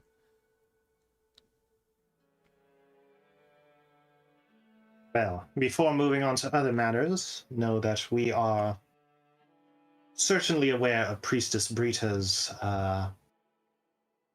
iconoclasm, as it were. We have never sent a ambassador, as it were, for faith towards Winsburg. Seems as if, like a worm, she managed to get into their society without our knowledge. She was actually banished from Baron Aranzen. So she was attempting to go behind your back and start a cult to the dreaded...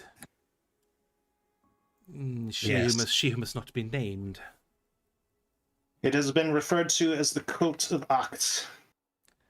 Ah, she did say that. I remember those words.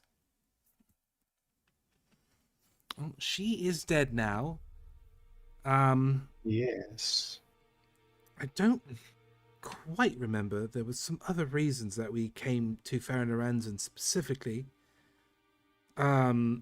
One of them, of course, was to seek a way out of the Underdark, back to the surface. We have some prior engagements that we have been sitting on for quite some time. I would dare say nearly a year now. But also, my friend here, and I put a finger up and I go back to the group and I wheel Wilma up to the front. I'm sure you know of Newtown's, and I do the heavy-duty air quotes, rot problem. They sincerely believe it to be simply the building's time. They just want to replace it with new stuff all the time. They view the rot as social rot, not the aberrant pustules that we know it to be. It seems my friend here has been infected by some sort of illithid. We only learned of this because she gave herself a lobotomy. Or so it would seem. Now, I'm not very good at regenerative magic, so I was hoping a priestess of your caliber might be able to assist us with this. And in return, I would be willing to offer the services of myself and any of my willing cohorts.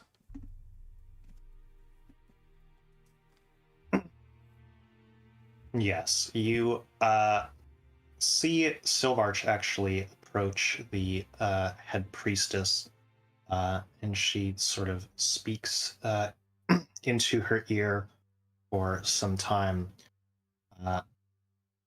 before eventually the matron mother almost seems to send her away in like a sort of like I got it way. The matron mother then speaks. Yes, this rot is not unknown to us. However, up until this point it had been foreign. It is, as far as we're aware, a unfortunate side effect of a ritual performed by one of our own.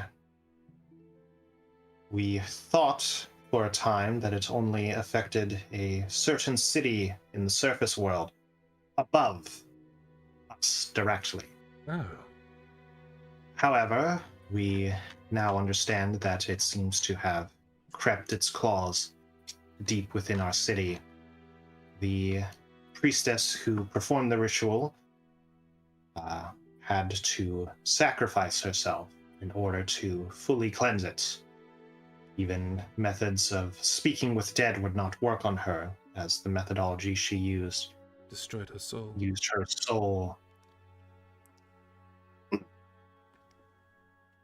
That is quite powerful magic indeed. Yes. From what we know, this rot, while being susceptible to fire, is also anathema to salt, purified or otherwise.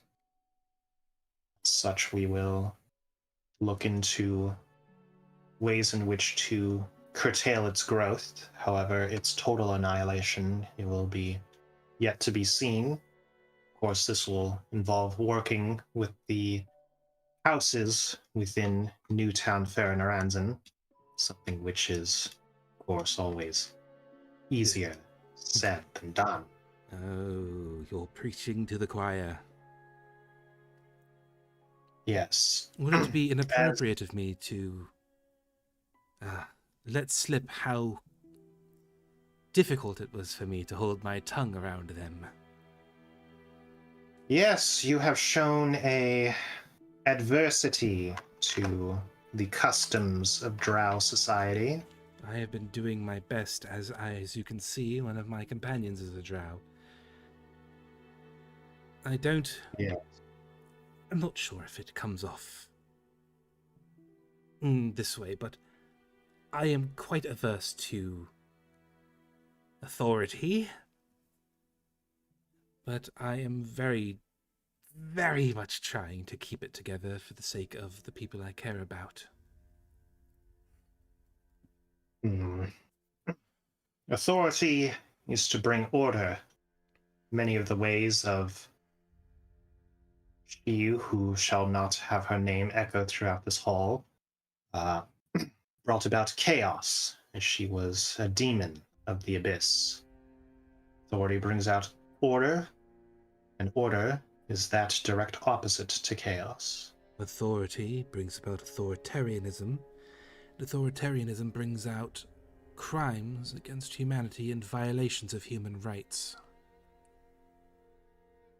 That's what I'm opposed to. Not necessarily the authority itself. I see. I'm As in not all sure. things, authority is a measured hand. I'm unsure if you've ever heard of a man named Carl Dillinger or his son Leon, have you? Most of our dealings are not with the surface world. That is why it came to one of our priestesses having to bring about a true end in order to deal with mistakes we brought about upon the surface. The only house which seems to work outside of Ferrenaranzen itself is House Chali. I'm terribly sorry. Are you able to help Wilma or not? I'm afraid I lost track of the conversation there. She looks over Wilma. She says something in Wilma's ear, and Wilma actually does the same. He moves back to her prayer mat and says, "Yes, I'll be able to restore this one as to who she once was. However, it will take both time and energy, and I will take you up on your offer. Simon just breathes a massive sigh of relief, and you can see he slumps his shoulders for the first time since he walked in, like he could finally relax a little. You have no idea what a relief that is. And while I am extraordinarily grateful for your generosity in this respect, I'm afraid I do have one other question. You, I am told, are quite powerful. And are you powerful enough to cast a true resurrection spell? Even this magic pervades me. I find the use of my clergy magic to be that of a give and pull of faith to Kaio, and I've never seen a need to pull that much from Kaio. I introduce her to Ada. This is my sister Ada. Due to an accident, nearly 20 years ago, her soul is bound to this contraption that I made her quite some time ago for her birthday. I promised her that I would do everything in my power to find a way to purchase or cast myself a true resurrection spell. If you, or anybody you know, has the ability to do so, I should be very grateful for that information. It's sort of the entire crux of my character, you see.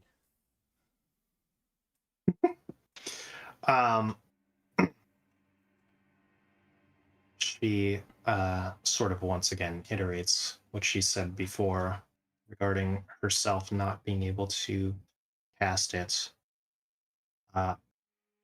She continues on to say, such a spell is rare amongst even the most powerful spellcasters. You would most certainly require perhaps more than clergy, but maybe even a creature who is willing to rival one of the gods in power. So to do as such would be blasphemy, and as such I would not see to it myself. Fortunately, I can offer you naught but dead roots in this regard. Of course, I understand. Another being to rival the gods, you say? Interesting way to put that. Thank you very much. Now, as for our payment, what shall we do for you in exchange for helping our dear friend here? Yes, you see, as far as we're aware, the cult of Oct is not. Its figurehead was not Brita herself. She merely acted in a way parallel to the cult of Oct. Rather, we believe one of their closest and largest bases sits along the shore of Lake Zephin Zakuth, or in your tongue, Lake Chamberheart. We believe there they have managed to set up a base, and not just any base, but one which I believe pertains to problems, as you see her sort of put her hand under the chin while man sort of lift her head. Believe that they are currently working out of a long, ancient, crashed nautiloid. Oh. Oh, that's not good at all. Yes, as you can imagine, both me and the other members of the council are working in order to curtail them. However, they have been rather secretive. We have not found any leads or anything like that. And they are quick to hide from our methodology. However, you clearly have a separate means by which you approach these things. I believe you would be able to locate, infiltrate, and remove the heresy from the abandoned ship. Matron Mother Dim, nothing would excite me more than the potential to go and hunt some mind flayers and their thralls. Where might we start looking for information? Oh, of course, the Cult of Oct. I'd be lying, though, if I said I wasn't salivating at the thought of illithid technology at my fingertips. Yes. We know very little. The other houses are, as far as we're aware, more privy to such things. House Keemil and House Iridee are the two which we're aware of. However, even in our talks in the chamber home, we have not managed to, or not the chamber home, the council chambers. We have not managed to pry that information from them. They seem to be wanting to keep it to themselves for some reason. Additionally, the only place by which you will be able to charter passage to the other shores of the lake would be in the territory of House Nasadra at the Casiers de Reverence, as a sluice gate blocks the river from the rest of the lake. The ferries would not be able to take you there. My computer just did a whole thing. If you go back to the stream and listen to like the last, I don't know, 10 seconds of that, you'll hear a slowdown and a horrible distortion of what you just said for like a whole second and a half. Let's go. Sounds silly. But yes, so yeah, she explained that if you when you are ready to head to another shore, you will have to do so by going through the graveyard. Mm-hmm. So the other noble houses in Newtown, or Old Town, excuse me, might have people who know something about the Cult of Oct operating outside of a downed nautiloid. Correct. Am I to assume that this big old crescent water thing is the lake that she's talking about? Yes. Okay.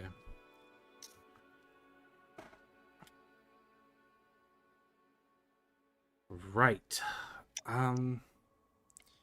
Well, I suppose we should. Are we meant to stay the night here? You can stay as long as you wish. The guest chambers are open to you. I simply ask that you, if not treat the other guests with respect, then merely avoid them. I fully intend to do so, but for their own sake, can you perhaps insist that they respect my companions in return? Because I was only able to stop my drow friend here from doing so much damage. God's forbid that the rest of my crew decides to hop in on the antics. I will try to enforce a decorum of respect among all of our visitors. However, I can do no more to assuage their speech than anyone else. The two that we this is actually quite funny. Um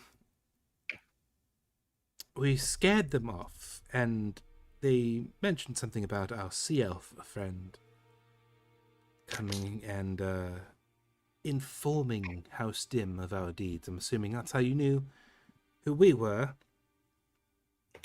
Yes, your name has carried quite a bit of unfavorable curry.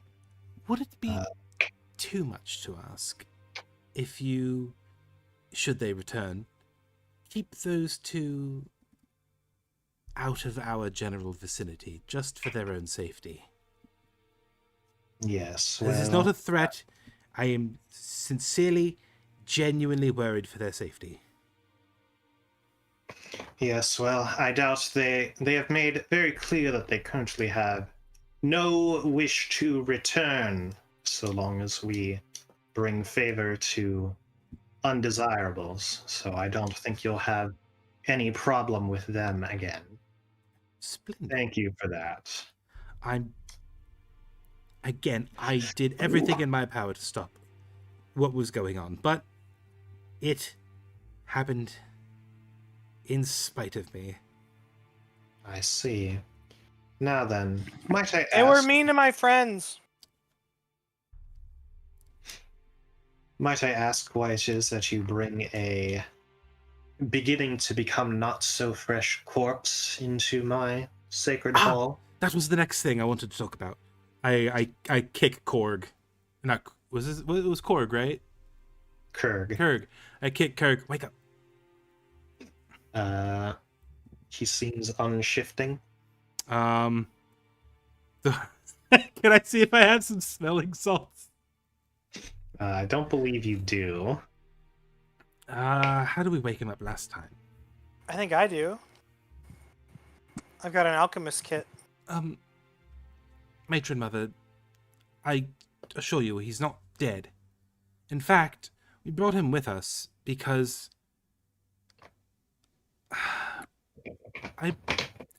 in Newtown, I bought a scroll of Detect Good and Evil. And when I used the scroll, I got an aberrant aura coming from the center of his skull. And I was worried about that. And I was wondering if you could offer some insight. It only seems to be there when he's awake, not when he's asleep. Can Mira say something? Yeah. There's red goo in the walls in the South Fair and there's also goo in his head, but it's only visible when he's conscious. He goes into some weird semi-death state to, I don't know, do something to it. Right, Also, she, and I point to Welma, she had some in her head at some point probably too, but she like lobotomized herself to get rid of it. Well, I think that was... Remember, she's... Matron Mother Dim told us that the cult of Arct is working out of a downed Nautiloid, and Nautiloid means mind flayers, and mind flayers means tadpoles. I'm fairly certain that Wilma lobotomized herself to remove an illithid tadpole and cease her seromorphosis. Although, we can learn more about that once we're done with our infiltration and excision mission. And once we return, Wilma, I'm assuming, will be good as new and able to speak with us directly.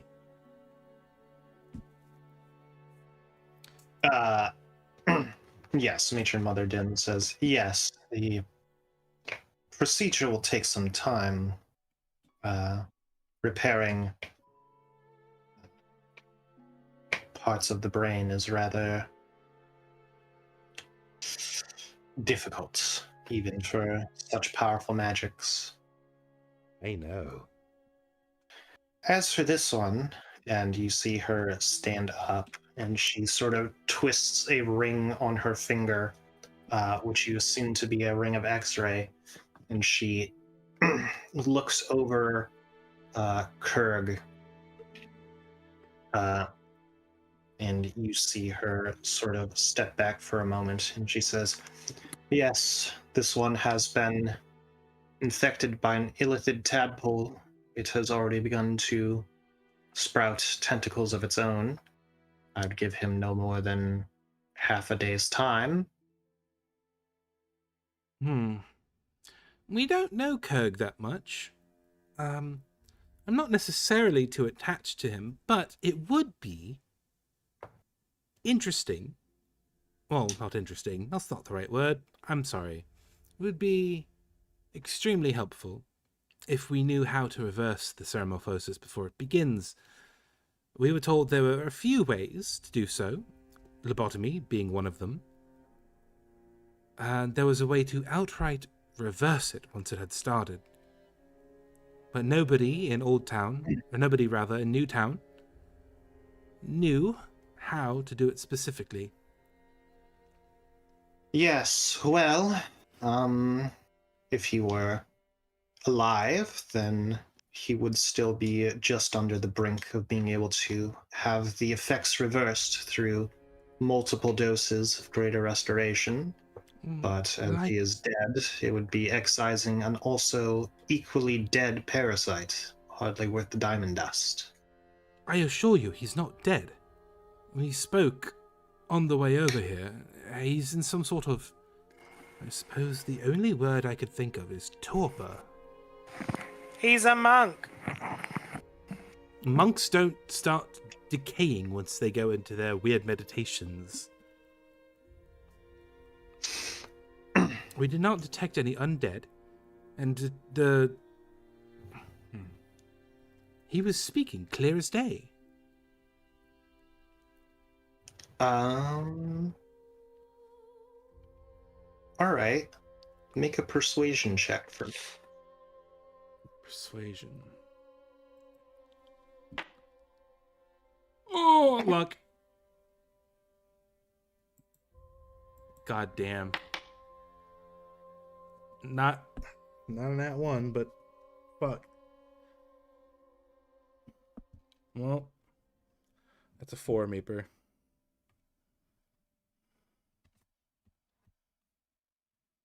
I'm gonna try. How did the You could luck that. I think he's out. Yeah, that was my... No, I have one left after this. I only used one of them. Guidance? Guidance is gonna add a D4 to a 4. Oh.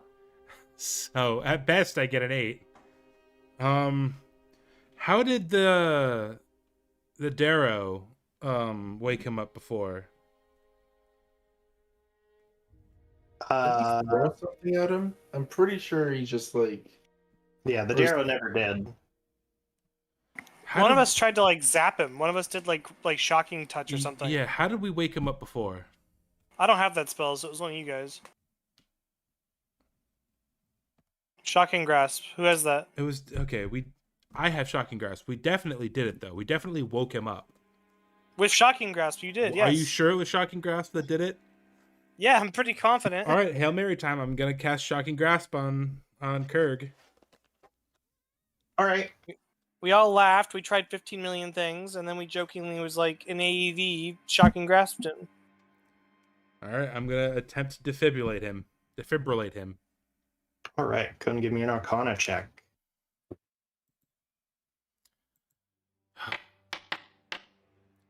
I'm a Viking at those. 19. Okay. Yes, you rub your hands together. You shout, "Clear," as you put your hands on his chest. There is a smelling of burnt fur as you hear him sort of gasp and kind of sputter some of the bile that was in his throat out onto the floor. He's like, oh, Hey, where am Kurg. I? We made it to our destination, Kurg. Remember I told you we were going to help you out? I see. Something for the headache. Yes, something for the headache.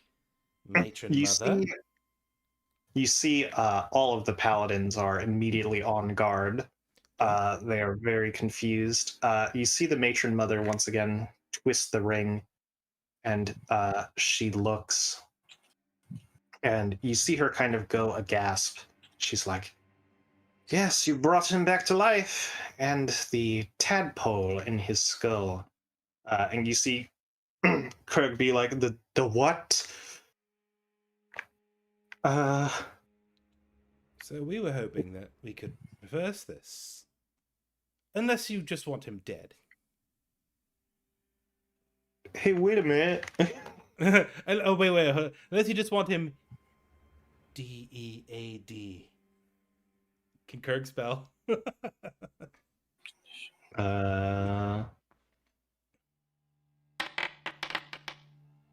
What is Diad?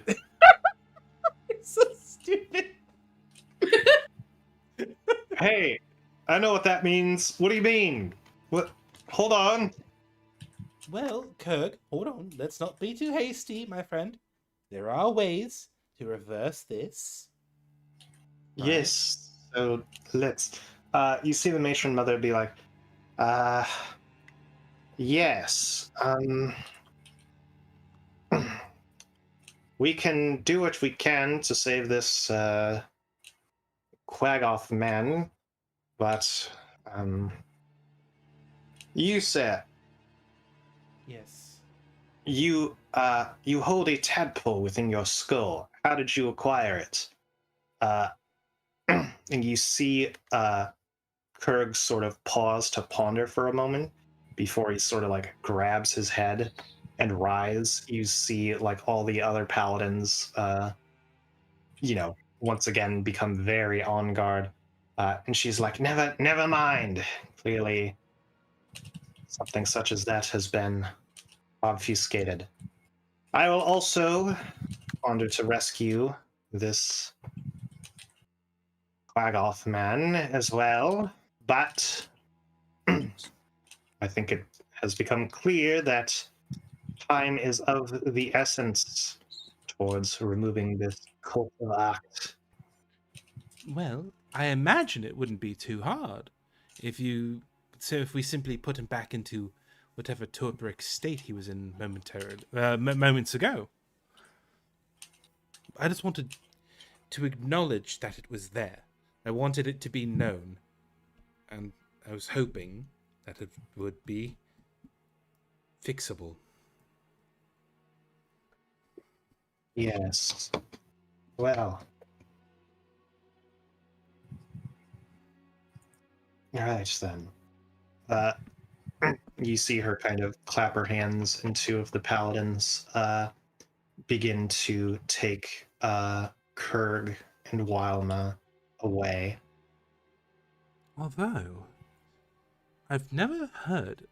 Well, I've only recently done my reading on Illithid, but I've never quite heard of an Illithid tadpole being used to seromorph anything other than like humanoids, halflings, even the occasional beholder, but never a Quagoth. What value would that hold? She says, well, despite their demeanor, they are considered magically to be as human as the rest of us. And the only types of humanoid I'm aware of that are able to outright fully resist the incursion of a mind flayer tadpole would be a Darrow. Darrow. Oh. Yes. They are dwarfkin who seem to, at least in all of my dealings, be far too splintered of the mind. Okay, so what was the Darrow's name? I don't remember it, but His name was Murkon. Murkon. Have you ever heard of a Darrow named Murkon? Or Markot. Markon, Murkon. Markon. No, I hardly remember the names of most of my equals, as it were, There was a much Darrow. less the There was a odd Darrow. There was a Darrow named Marcon. Chumming it up with our friend here. He seemed close enough, but then Marcon sort of just left once we woke up Kurg.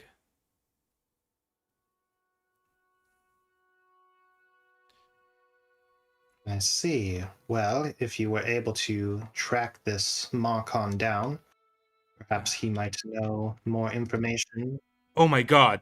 Kurg mentioned there was a boat in the lake.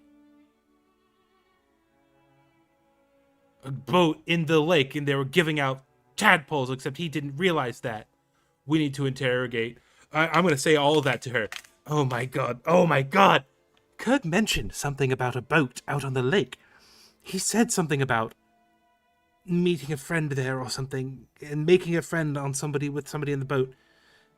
And then he blacked out and woke up with a headache. If we could fix this, he can tell us.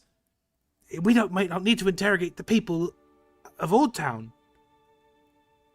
This might be our way in. This might be our through. Yes, well, Simon's like it seems walking, like pacing back and forth with his hands on his temples, like freaking the fuck out. yeah. And while he's saying it, he's like not realizing he's stepping through silence. So he's like, "Oh my god!"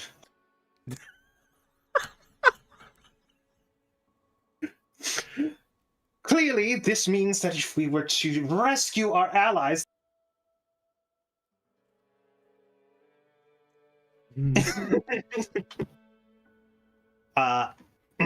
yes, at this point they also both stop concentrating on the silence. Yeah, Simon Yes, tells them well- all of that. It'll take some time to rescue your companions from their fates. You would do well to at least learn of the city.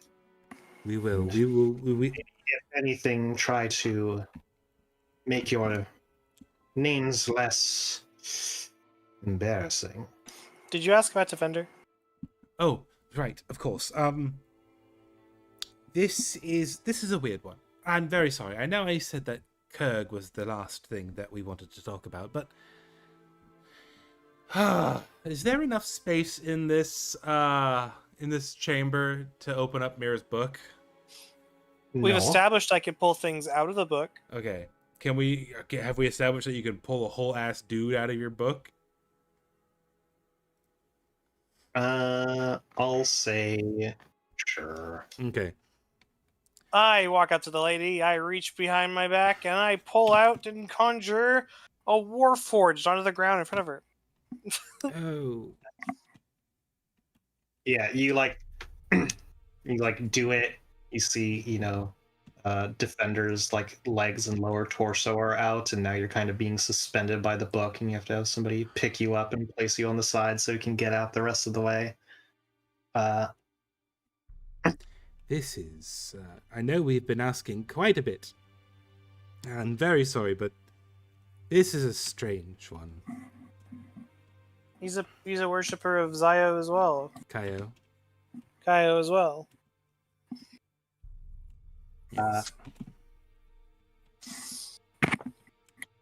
Yes, she says, well, unfortunately, most of my matters are regarding the flesh. However, I may attempt to convene with Kaio in order to speak on behalf of this defender. How did you know his name? I assumed Mira. No, none of us said the name. She just guessed it No. because she's all otherworldly and smart and shit. His name is Defender, and he was traveling with us for some time. And then suddenly, he just sort of didn't wake up in the morning. That's not what happened, but okay. What was it that exactly happened? He walked into my shop.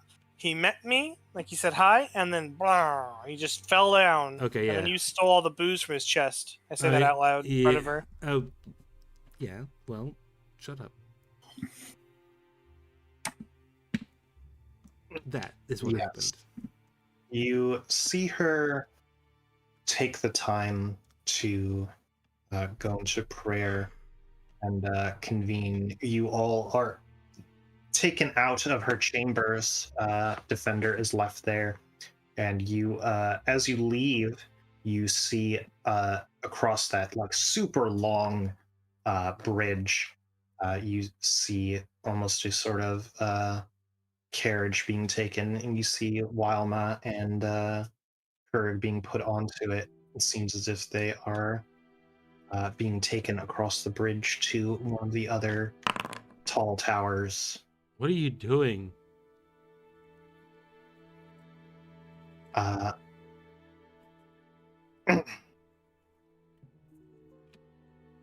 Izzy, what is happening right now? Why are you just spamming Oh, defender I'm shit? muted. I'm muted. I didn't mean to roll a dice. I just was joking that Defender still has a player sheet. I can still make Oh, him cast spells. yes. that was the last thing, I promise. We are going to go Oh, yeah. into town. You were already ushered out of the room. Yes, it is sort of deep into the afternoon at this point. I dare say we should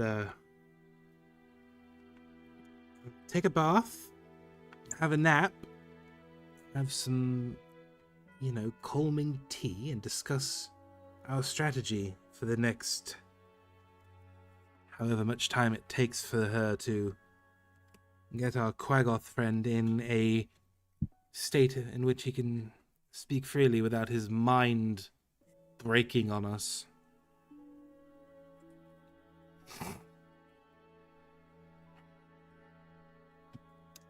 Once again, guys, I'm sorry if Simon was kind of a spotlight hog this session.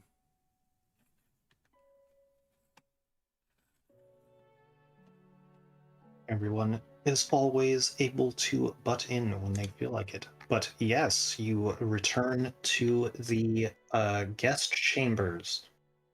You have the floor to yourself. Silvarch is available to be talked to. She's going to sort of act as your point of contact for the time being, at least. You all can discuss how you wish to approach this.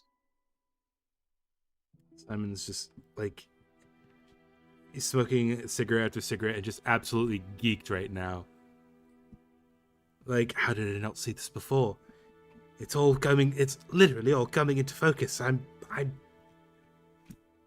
He's like he's doing the thing where he was walking in and out of the silence, but he's doing that now again.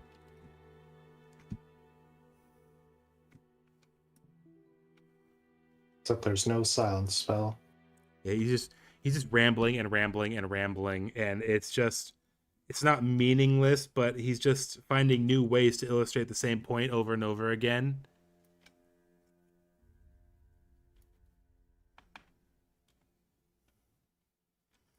And once he's tired of talking, right, I'm going to go take a bath, and I'm going to have some Another bath? tea. And I'm going. This is all before the bath. I'm going to go take a bath. I'm going to have some tea, and I'm going to rest my eyes on that lovely mini two-person couch. Another bath? Nope, just the one. You took a bath before we met with the lady. No, I didn't, because we were interrupted Yeah, by. you did. No, I didn't, because we were interrupted. Remember, by the hoity-toity bastards. Yeah, but after they left, you took a bath while we waited. No, I to be called didn't. on. No, I didn't, because we were called on while they were still in the room. Were we? Yeah. Remember, I'm pretty sure the priestess walked in and said we had to wait for the lady to show up. Wait, is that what happened, Meeper? Yeah, there was a decent amount of time in between. Oh, okay. Never mind. I went and drank, and Riven went and gave himself a bath. Okay, yeah, never mind. Simon does not take a bath.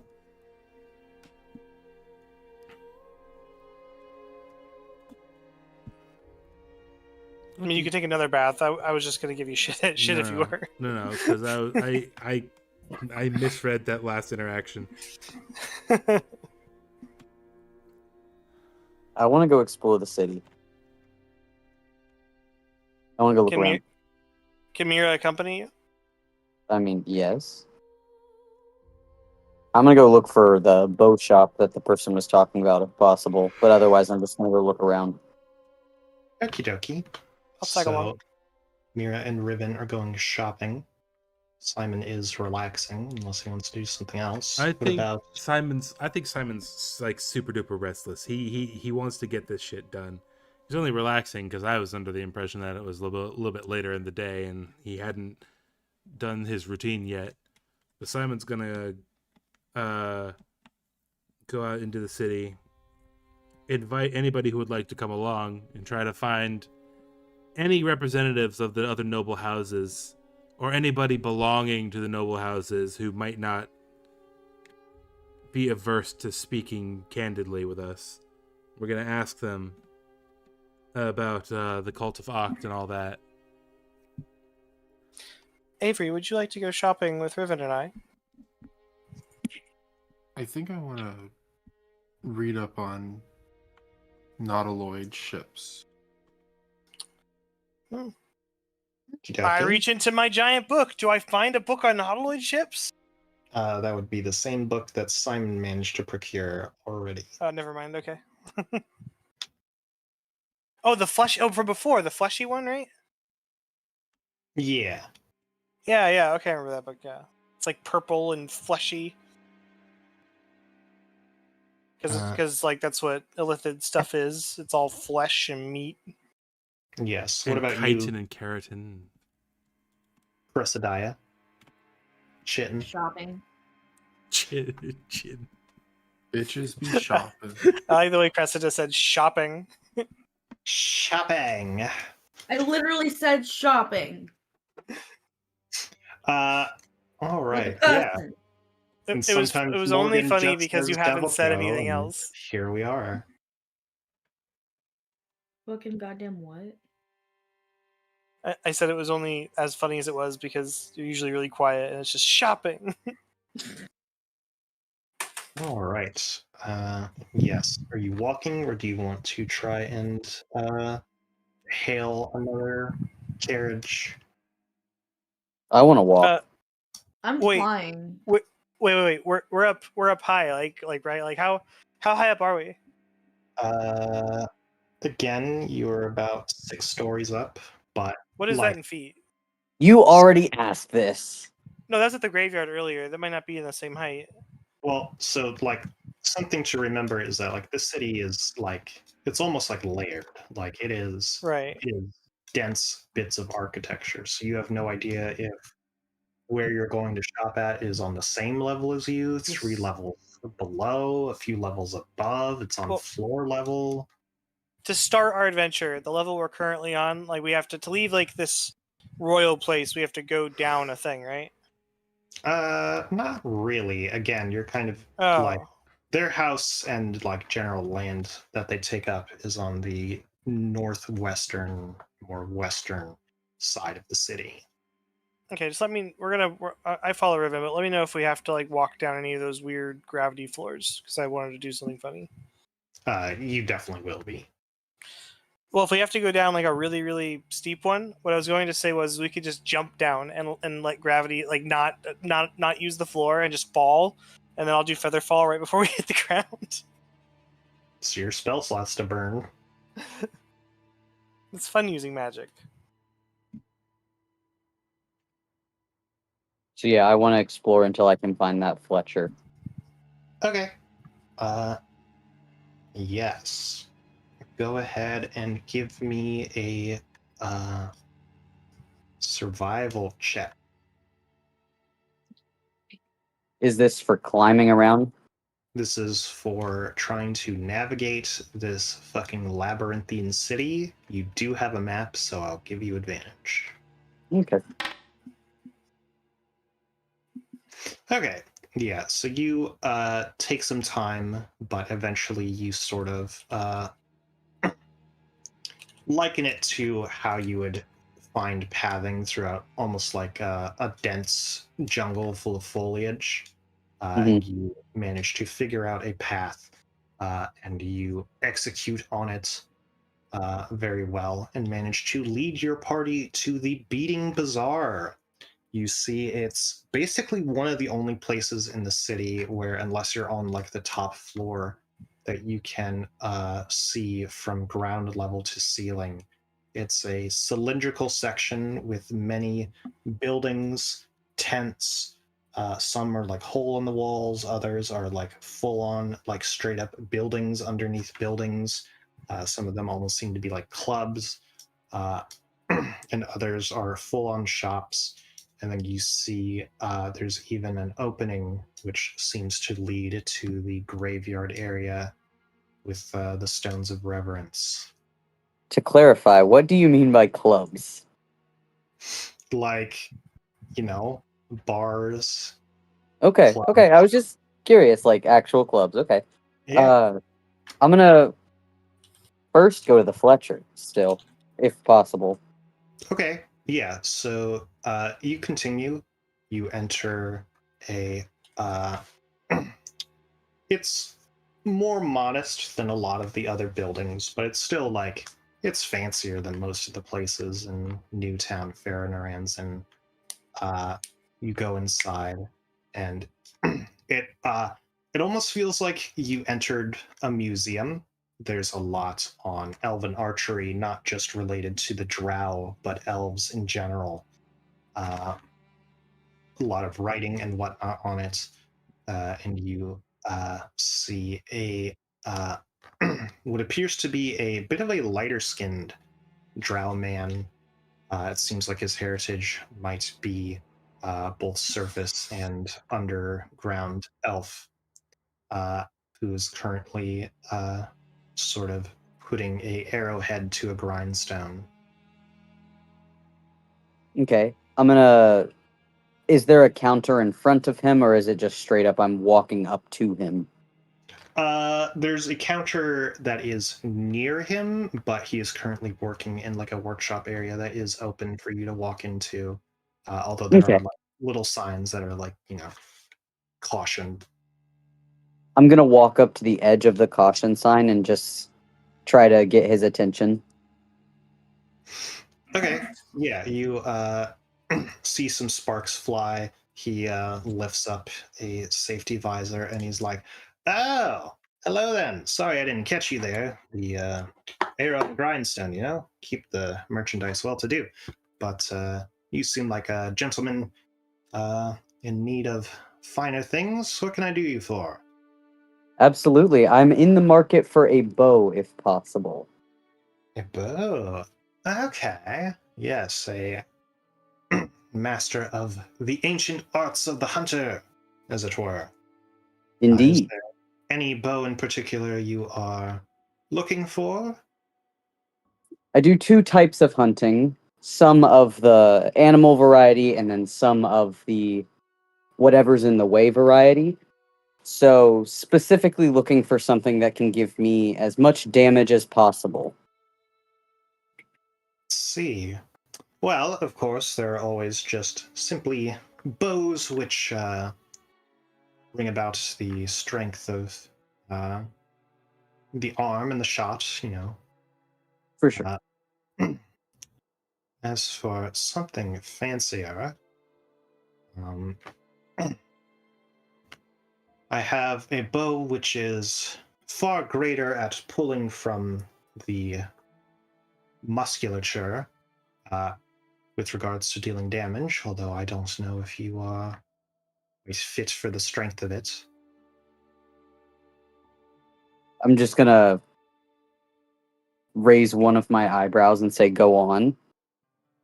Uh, yes, this is a bow often used by more burly warriors. It allows one to use both the dexterity of their aim as well as the strength of their muscle to land shots.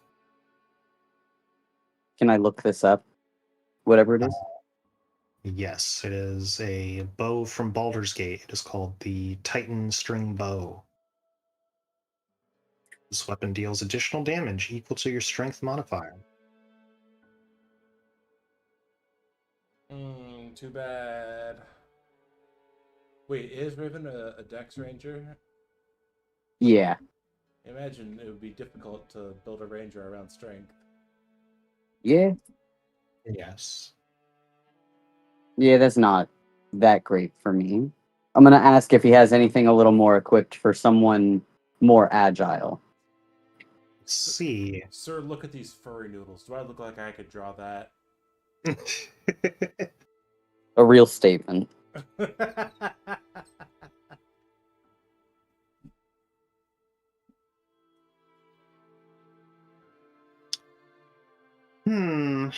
Well then, let's see here. I have a bow that is a bit more, how we say, or should I say, utilitarian. And you see him bring out a bow, which has a sort of red lacquer wood and a string that you see him sort of like move a like his one of his gloves are metal, and he like runs the metal part along its bowstring, and you see sparks come off of it. Ooh. Yes. Okay. This bow, when you provided you stick with it and speak the command word, it will allow you to bring your arrows alight. Hmm. Does it have a name? It is called a dragon wing bow.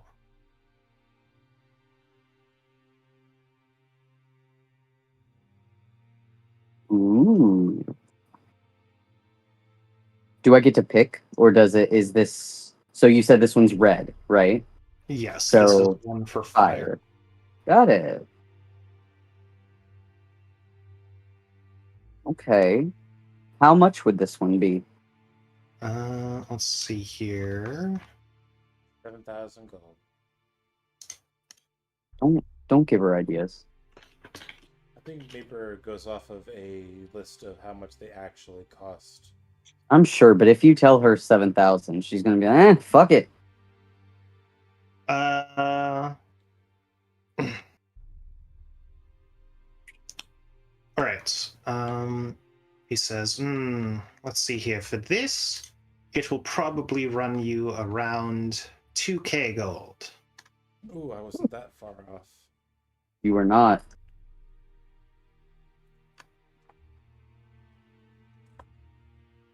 Wheel.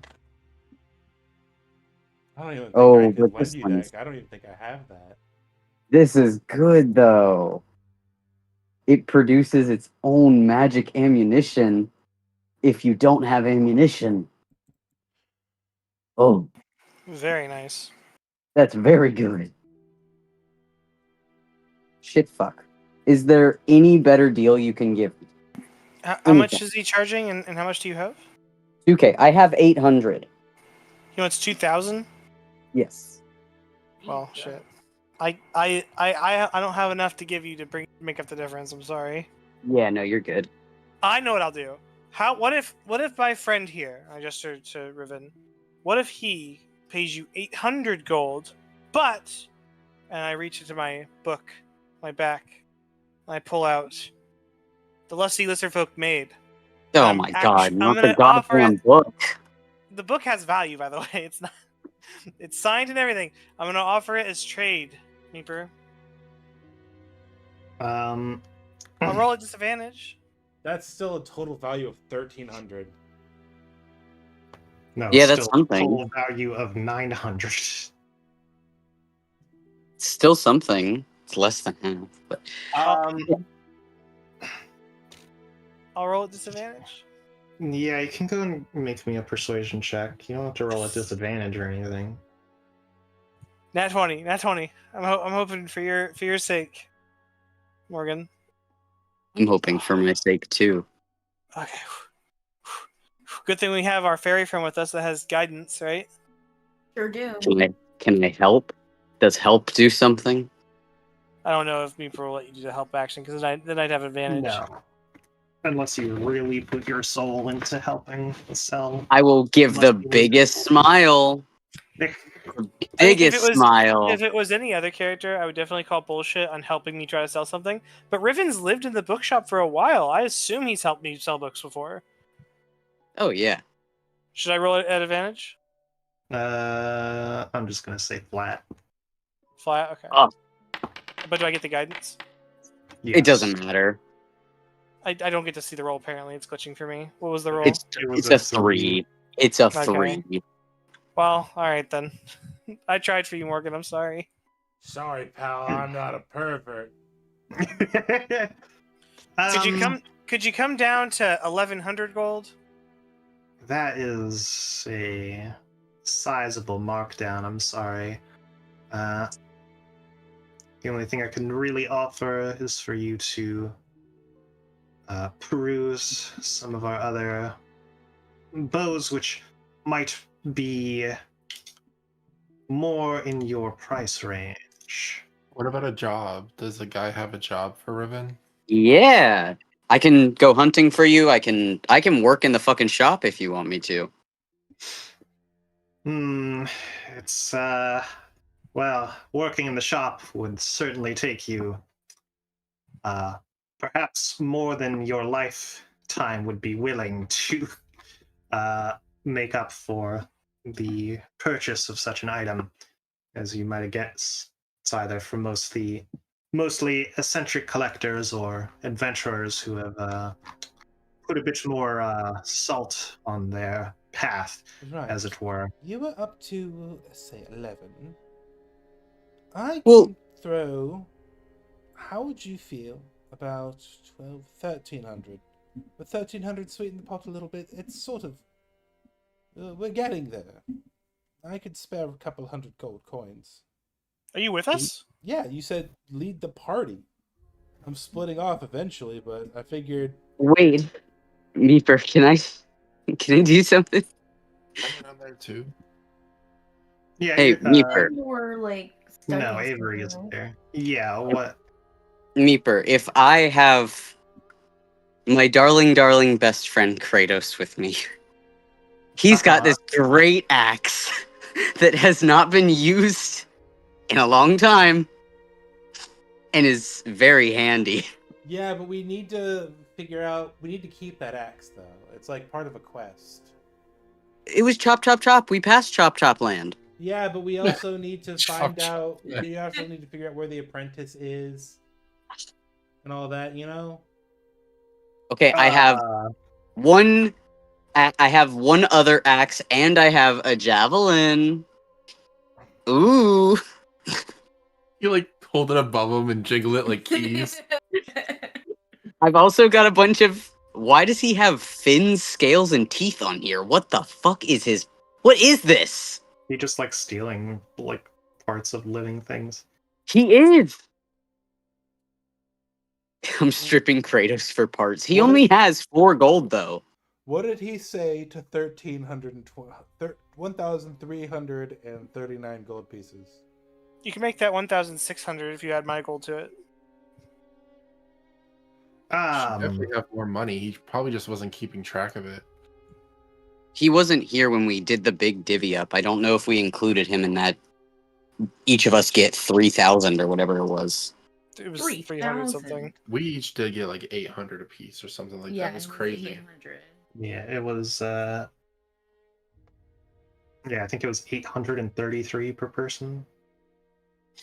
If it included him, I'm gonna scrounge in his pockets. Simon has been hoarding wealth because he wants to buy an... How much money expensive is that stuff. pocket watch worth that I gave Simon?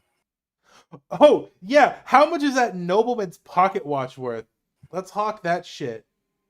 Okay. Yeah, he looks it up and down, and he's like, "Ah, I see. It's a pocket watch. It has the insignia of House Iridy on it. I could part with about 175 gold for it. Bullshit. That's easily 250. Hold on. A So 1,000. No. Let's pool our money together. I'm offering 200, 239. I'm pulling up my calculator. Give me a second. If Avery was there, she would also chip in. Let me know when you have your calculator up, but I'll I'm tell you how ready. much you give. I am ready. I'm offering 239 plus the pocket watch, 300. which was how much, Reaper? You said it was. 175. So 239, 175 239 plus 175. plus what I have plus what can I scrounge off of Kratos? That depends on what Brandon's willing to give you. Brandon's willing to give me anything. He gave me his life. So He gave you his see. hand in marriage. exactly. It does remind How much? me, since he still isn't here. I'll talk How to you much about it fin another time. scale tooth? How much fin scale tooth worth? Fin scale tooth. It's a Gyorg. What's a Gyorg? Have we fought one of them? Is this from Salmon Run? Does he have shit from No. Salmon Run? Damn, that was from the not size 2 fish you fought. Oh, okay. How much is not size 2 fish worth? Apparently he's got a lot of it. 5 silver. Oh. I'd like to donate to the cause, but I'm also looking for something myself. So I want to see about that first. Before Okay. I remove the 239 from my inventory, I want to be sure we're gonna have enough by the end of this. So with those items, it's just over 1,200. I'm gonna say keep it at the 1,200 and ask if there's a job, task, or something I can do to make up, or if he will do some sort of layaway. And I'll Wait, just so come back. how much gold do you have? 800, you said, right? Oh wait, is Simon with us? Yeah. I'm gonna smack you on the arm and be like, "Do the thing. Get the necklace out. Show him the necklace." Wait, one second. I'm sorry to interrupt. Hold on. You have 800, right, Morgan? Yeah, 21 to be specific, and I'm giving every All penny. right. 821 plus 300, and then how much did you have, Tommy? I'm Oh, offering 239 plus okay, it's the 15. 3. yeah, plus the pocket watch that's worth 175. That's already 3,615. Wait, no, I messed something up. Yeah, I think the math. Yeah, ain't no, that's happening. 1,500. Plus. So 1,500 plus some sort of layaway. Would he be willing to do that? Some sort of task, job, or otherwise? We want our ranger to be effective in battle. Or if we did give Brandon 800 as well, I can snag some from him. I will get text evidence for you if you want. Yes. If he's fine with parting with the cash. Just But yeah, he definitely would have also received. can I have money in game? Where is Brandon, Not- by the way? At work. What does he do now? He's the Apple specialist at a Best Buy. Oh God. So he's. Oh, that's right. It's not 11:57 for you. It's 9:57 or 8:57 for you. 8:57. Yeah, they close in 3 minutes, and then he heads home. True console gamer. Even when you do use a PC, it's an Apple.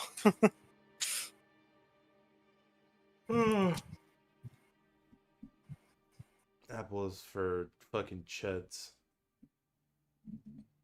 Everything we have is Apple. My friend, good sir. Your pines are apples. Are you? Brandon said, "Sure." Are you Okay. willing to discount us a little bit? Here's your photo evidence. We've got a collective roughly 1,500 here. Don't look at the image above that. Don't worry about what that says. What? Don't read it. It's fine. I want to know. Read it. Please. Out loud. Share with the class. Don't share with the class. I'll send it. I'll allow Morgan to do that if he wishes. Yeah. You know, I was gonna make a joke like, "Ooh, time to read their conversation," and then I'd look at the top of the screen and I'm like, "Oh my god!" Wait. I had, Now I have to know. Morgan, come on. You can't all do right. this to us. It'll be in Pelagang. There you go. I'm not gonna share the entire image. I'm just sharing the words that were at the bottom. Much funnier that way. That goes in out of context. That's perfect. All Look, right. it happens a lot. Okay, we just Do you we were just watching share each videos. other? You share porn No, panels with each other? we were watching videos together yesterday, and we scrolled up to one, and I'm like, "Hey, I recognize that video," and he whiplashed to me and said, "Why do you recognize this?" And I'm like, "What do you mean? What do you mean, Brandon?" Can I see the funny? Where's this at? I put it in Pelican. Pelican. Oh, So fucking funny. it's not worse than the shit he sends me. With the type of art he does,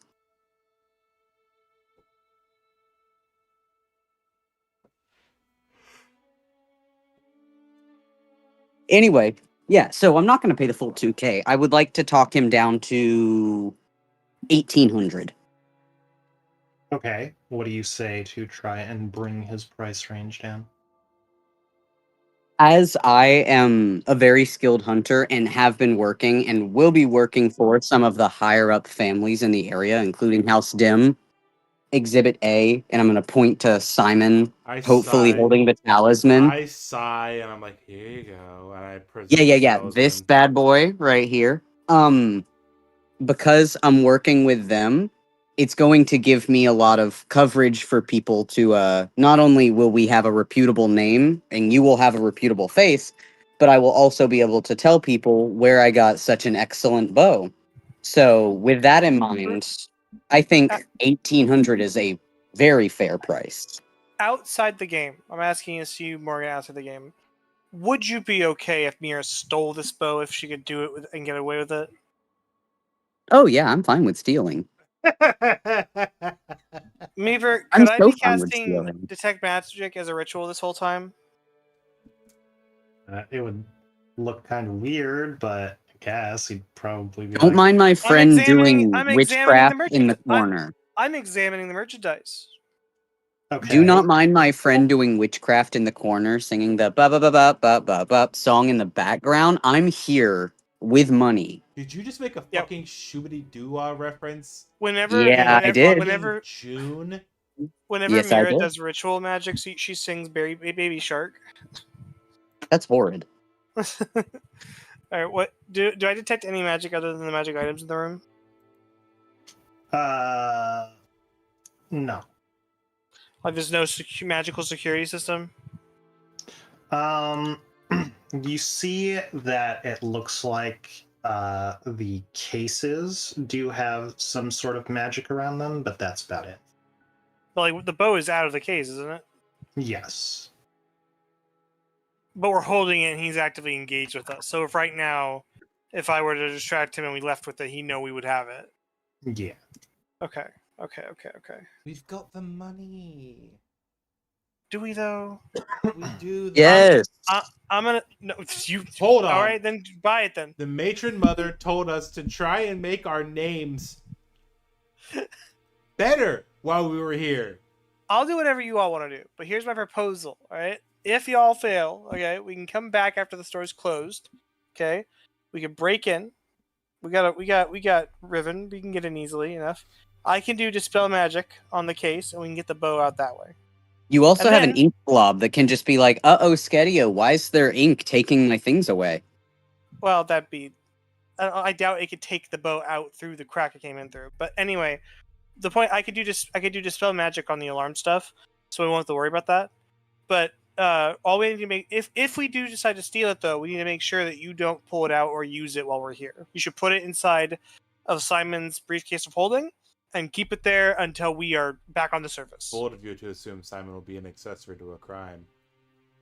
Simon is an accessory to a crime, period. Simon's haircut is a crime. Oh, Wow, yikes. that's fucking No, I'm rude. just I'm joking. Anyway, I'll do whatever you all want to do. I'm just offering. I'm just trying to be helpful, okay? Back to my monologue. Persuade, please. Yeah, you can make a persuasion check. Damn. Okay. Yes, he sees you say that, and he's like, well, I suppose be able to move the merchandise, especially something as expensive as this, every day. You do make some compelling points, so I would be willing to do that price. However, some things. For one, I do have other magical armaments for archery and whatnot that are of a lower price, should you be interested.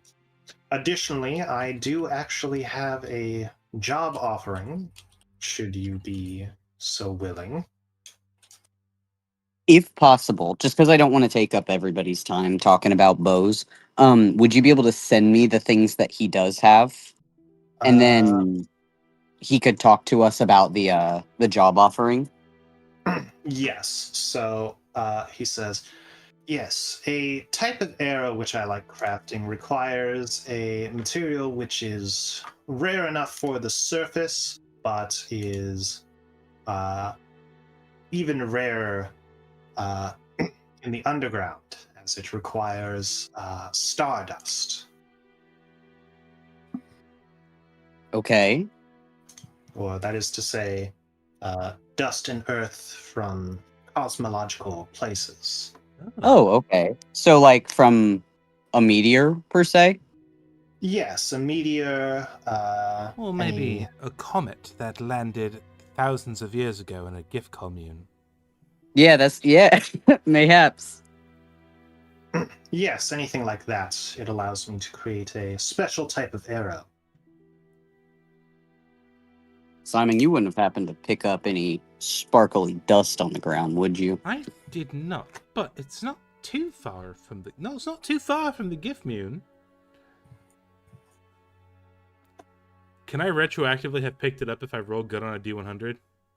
No. Okay. Alternatively, could your sister go and grab some real quick?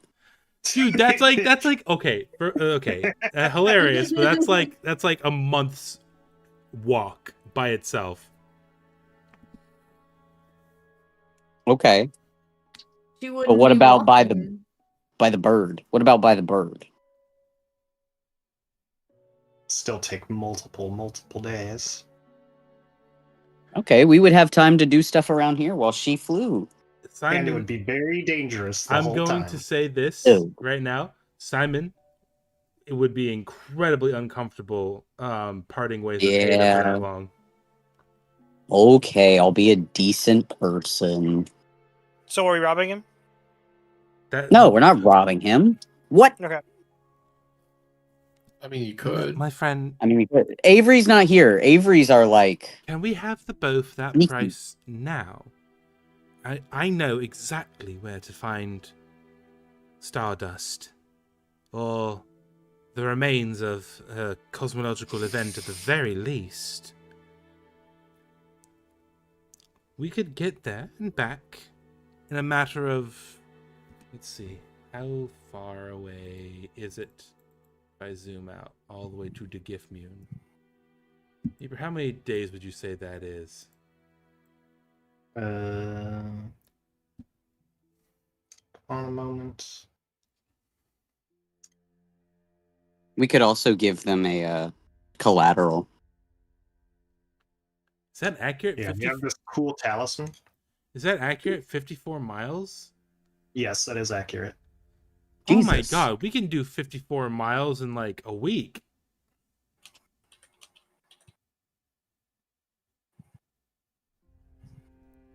Ooh, that's neat. I think it might be even shorter to Newtown. Oh, exactly the same. Tell you what, my friend. There is a gift commune to the southeast of here, or southwest of here. And Oh, they are built around a crater from a comet that crashed before this part of the Underdark even formed.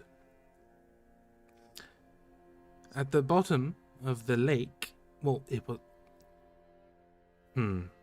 Question.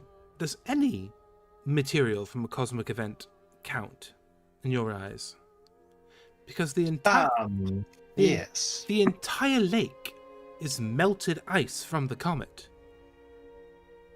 I see. Well, I must say I can't quite make stardust if I don't have You could... the dust. Now, as a scientist, I can tell you this.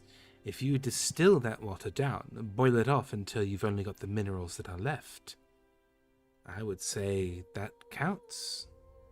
Let's see. I would like to remind you, nautiloids are also from space. oh, Oh. hey, that's handy. Damn, I'm here thinking about Okay. going all the way back to the gift commune where we got a lake to explore. Yeah, so we'll just pick up this as a side thing. Oh shit! Actually, while we're here, I do have a question.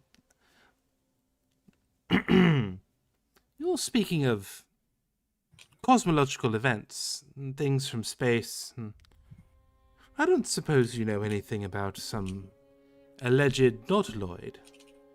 I'm gonna be all hush hush about it. I'm gonna look to the left and right. A nautiloid hiding out somewhere out on the lake.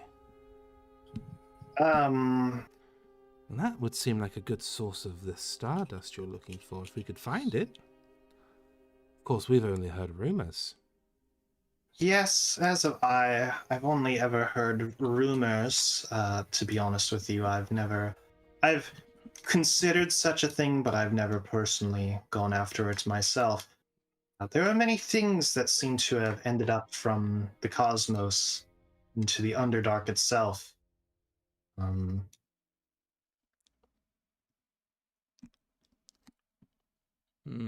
so we're certainly not without choice. However, I myself both do not have the means by which to leave and get it, nor the knowledge of where such locations are. Well, should we find our way into the presence of the nautiloid, I should be more than happy to ransack the various chambers to find you whatever it is that you need. Whatever on a nautiloid ship would classify itself as stardust. Well then, you see him take out a it's a decently sized vial. It's like maybe turkey baster sized. And a small I have my own. small a small sort of like chisel slash scraper, and he hands it to you and he says, if it gets up to this line, and he points to it, and it's pretty close to the top, but it's fair for what he's asking, you think, I will either pay you 1,000 gold outright or take 1,200 gold off the purchase of any item from my shop. Wonderful. Well, I should say that is a deal. So, does that mean if I get you the stardust, we can have the bow for 800 gold? Correct. Splendid. Would we be able to come back and get from you? Can you repeat that? Yeah, say again. Sorry, Brandon started calling me right in the middle of it because he's coming home now. So, he can wait. So, if we pick it up now, do we get 1,200 back if we bring it back? Since it's on a purchase, think of it like a return. Or is it just gonna be the 12 or the 1,000? 800. It would just be the 1,000 because I'm already taking 200 gold off the purchase. If you were to purchase it now.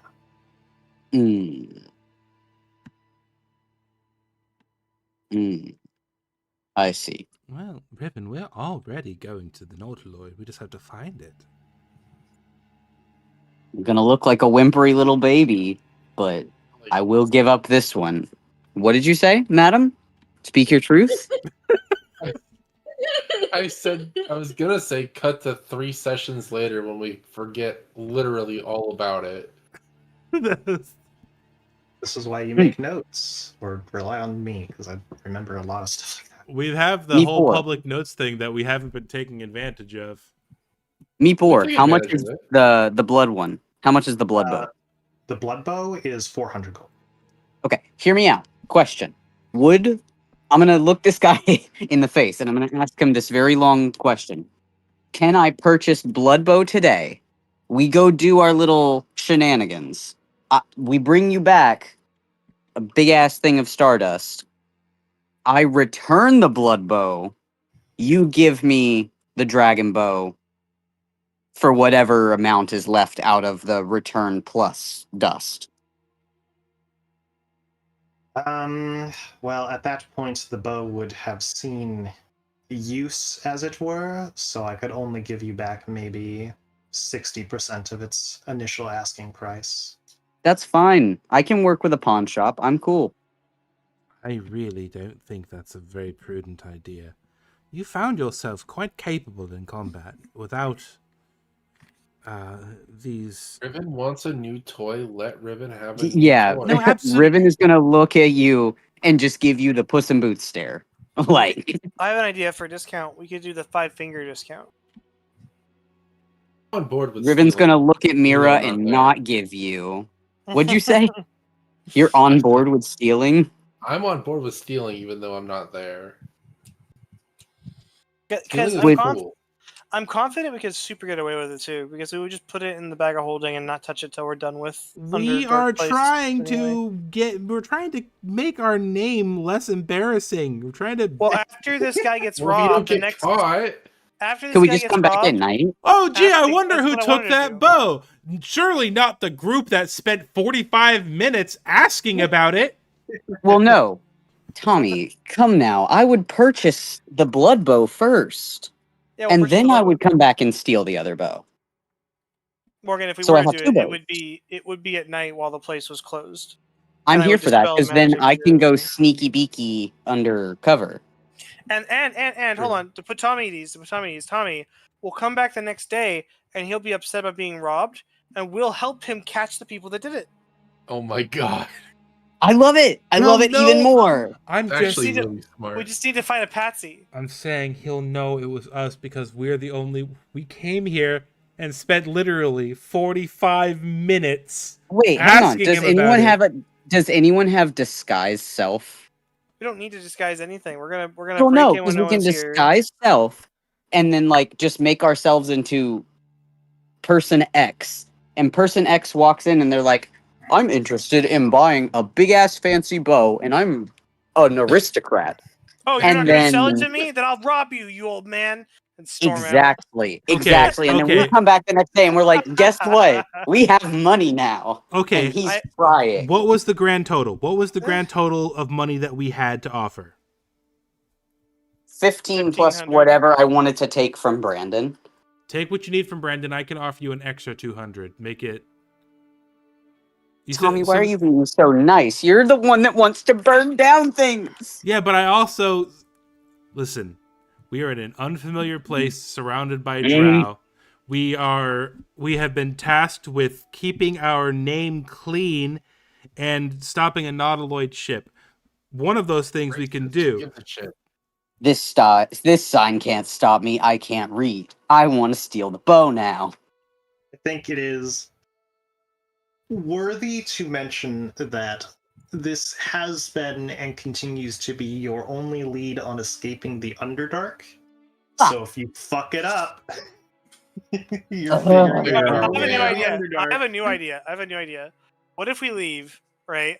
I polymorph into a deer. Does the whatever the idea Underdark- involve stealing? Hear me out. I polymorph into a deer, or whatever the Underdark equivalent of a deer is, and then I run back into the shop and buck around like crazy and kick over everything, and I'm just a crazy fucking animal. And then, while I'm doing that, somehow the bow gets on my antlers, because it's strung, I assume, and I fucking leave with it. I'm just running down the street. How much money? What do if I we need? I have accused- 1,000. What if we get Tommy or Simon a prosthetic hand, a That fleshy idea was one, really. That idea and was really then good. we have him steal the bow, and then we catch him and we have them cut off his hand, like old style bazaar. I I have love, No one is I hurt. love this idea. I have No 1,000. one I is was hurt. When I was a kid, this is fucked. It's gonna ruin the mood, but it's true and it's relevant. Don't ruin When the I- mood. When I was a kid, Hmm. to teach us not to steal, my mom once showed me a video of a kid in like India or somewhere getting his hand crushed by a jeep because he stole from like a cart. Yeah, that's very Cool. common. Cool story. Anyway, can we cut off Simon's hand? Fake hand. Not his current fake hand, a new fake hand. We're gonna get you a new fake hand and we're gonna put ketchup in it. Real fake doors. Simon, I I know you're here for this. I have 1,239 gold pieces. I can offer money. But then I'll feel bad because your sister's dead. No, because Meeper's gonna make the moment that Simon gets his sister's body back. No, she's gonna Into get there and she's gonna be like, gonna "Ooh, make it cost Drat, money. you're It's exactly gonna be a plot 800 beat. short." But guess what? $800 was what you spent on this bow. So, It's not going to cost money. It's going to be a plot beat, and you know it. ugh. If I offer 400 total gold, that brings you up to about 2,000, right? With what you were gonna take from Brandon. Yeah, but we've already narrowed him down to 18. Okay, 18. Then let's pay the man. Why are we making this so much more Fine. difficult? Because stealing is fun.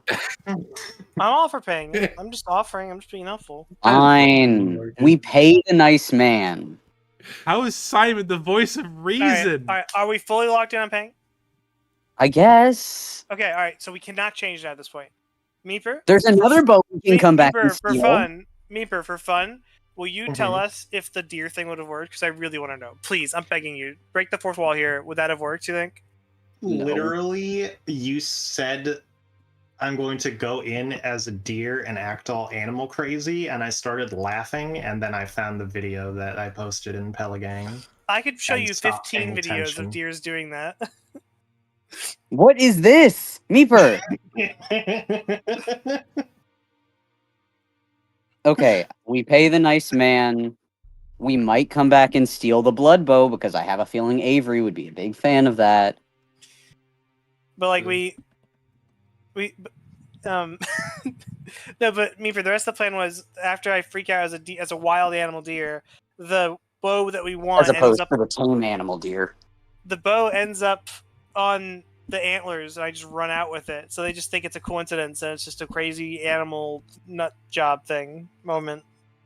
And then him, an experienced hunter, would walk out the door, draw the fucking bow he has on him, and fucking shoot your ass. Well, no, I would go at night when the store is closed, and I would make sure there's outside witnesses, like random bystanders outside, just to see the deer go in and do it. So that way they could be like, yeah, fucking deer broke into your shop and just went crazy. Let's see. It's a pretty fun. It's pretty goddamn unique. All right. It's unique.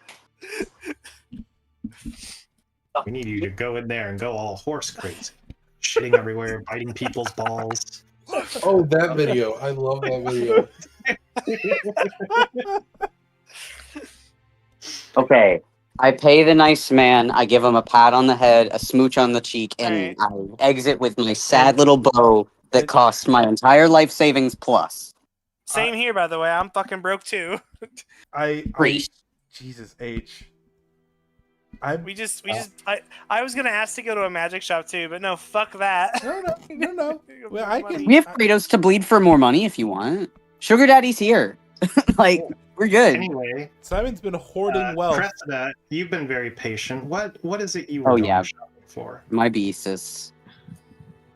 I was Bones. looking specifically for bones. I was specifically looking for armor of fungal spores.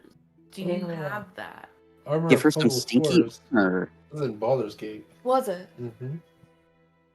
It gets stinky. It's a funny one. I like that one. You're a funny one. This Fuck would be you. great for me. Armor of fungal spores is cool. Okay. Makes sense. Yeah. It's fire, Exactly. Yeah. Yeah. You look around and you see as you're going, you see a little sort of hole in the wall shop which has an excess of fungus coming out of it. You say, if any place was the place, this is the place.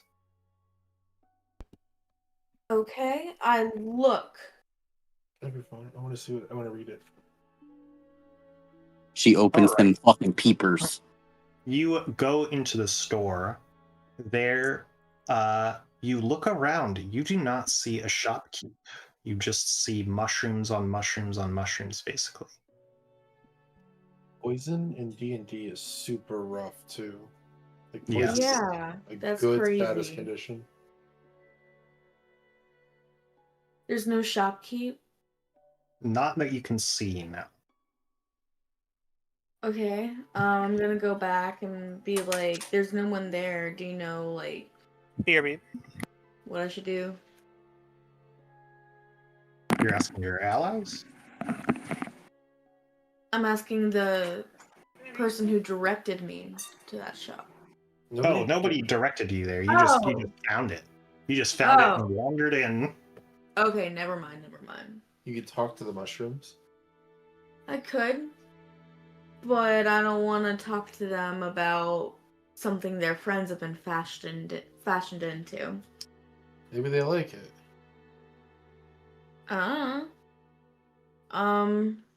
That's like the only place around here that would have something like that. Mushrooms and mankind share 50% of their DNA.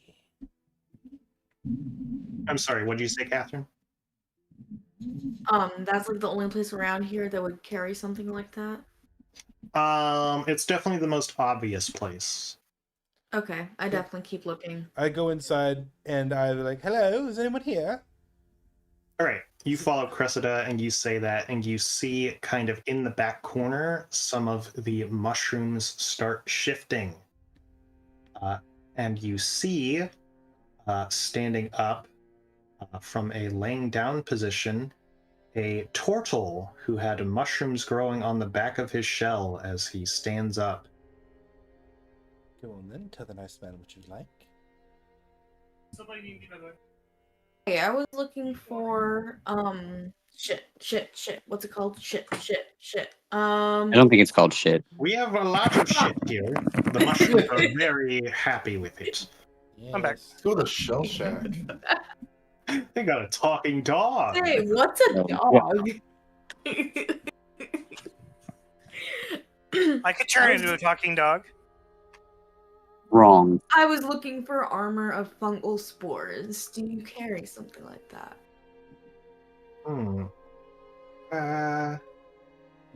Yes. Hold on a moment. It's just.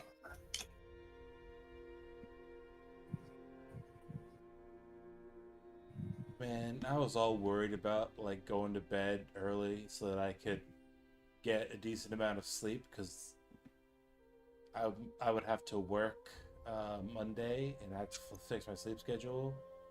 Then I remembered I got this whole fucking week off. Like, I am so stoked right now. Oh, nice. I'm also stoked for D&D on Wednesday. Or not D&D. Me, Magic the Gathering is what I meant to say. Oh yeah. Meeper, what the fuck is this? I just What? opened the World Anvil thing for Shade Arrow. What is this ad? That's your fault for not using an ad blocker. I'll probably move everything to my own personal Google Drive eventually, but for now I'm just doing it off World Anvil still. Take a screenshot of the ad. I must know. It's 3 AI men that look the exact same. Very, very built, very vascular. One has an American flag and it says protein isn't enough. Here's what really builds muscle after 60. It's cum. Oh, I was gonna say cum. I was gonna say It's cum. cum. Damn it. It's If that was true, cum. I'd be buff, but I'm not. It's cum. Well, Izzy, do you work out? Yeah, you have to use the Yeah, cum. You exactly. can't just inhale cum. When Then you it's just empty calories. when you consume protein, you have to work that protein into your body by exercising. I only do Mhm. cardio. Yeah, that's I not gonna bet. work. I bet Okay. you do cardio. What does that mean? You You whore. asked him that. Anyway. I'm just saying you have a lot of sex. Okay. Doubtful. Chimkin nuggets. You ask him that, Cressida, and you see him kind of stick his pinky into his ear and scratch it, and like a mushroom comes out, and he puts it back in, and he's like, Ew. well, you're very small. I don't have any armor like that, but I do have a hide bag with mushrooms, which has been making magical spores recently. I could probably cut it into armor for you. I have a handkerchief of fungal spores. That might do the trick. A thimble. What kind of magical spores does it produce? It would be similar to that which you were requesting.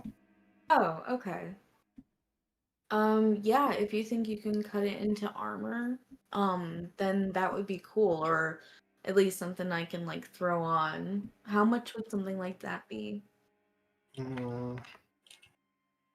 Given the odd work and the fact that allowing magical spores to gestate is quite the process, it would probably cost you 300 gold.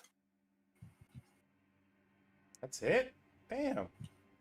That's a Yeah. good deal. That's insane. Shit. Why was Riven's bow was so crazy Why was mine expensive? so expensive? Because that was a rare item and this is an uncommon item.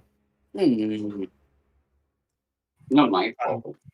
Uncommon Yeah. items run 100 to 500 gold. Rare items run 500 to 5,000 gold. I That's mean, go an ahead and take that insane deal. jump. 500 to 5,000. Yeah, it's because the quality of rare items is very That's like a factor of all fucking over the 50. place. Oh god, now the AI man has a MAGA hat on. Ugh. Ugh. Let's go. Ugh. Ugh. Ugh. Icky. It's nasty. Sorry, what'd you say, Catherine? I will definitely take that deal. Okay, so you purchase the armor of fungal spores. It is hide armor, since that is the only medium armor which druids can wear. This is the funniest fucking thing in the world. We spend literally 45 minutes haggling down the Fletcher to get Riven his bow. And Crest was like, hey, I want this. Oh, cool. Thank you. Well, it It's makes sex. sense. It's sexism. It's literally not. It's racism. It's not that either. It's All right. It's bow versus tiny creature ism, To ro- whatever to- that would be called. To rob this place, by the way, same plan, except instead of a wild deer, it's just Cressida. It's just Cressida flies in here and goes nuts. She becomes the wild deer. All right. Is there anything else which you would like? That's it for me today. Do you know when about that would be ready? Oh, just come back before the evening. I am a rather fast stitcher. All right, then I will see you before the evening. Not gonna see what else he's got. Yeah, I want to poke around a little bit. All right.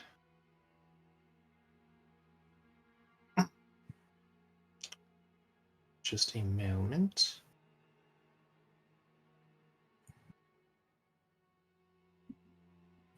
Hey, Meeper, do you remember how many shade arrows I bought? I think it was two, right? Let's see here. You bought shade arrows, and what was the other type of arrow? That's what I'm trying to remember. One was super expensive, and the That other was the two shade arrow.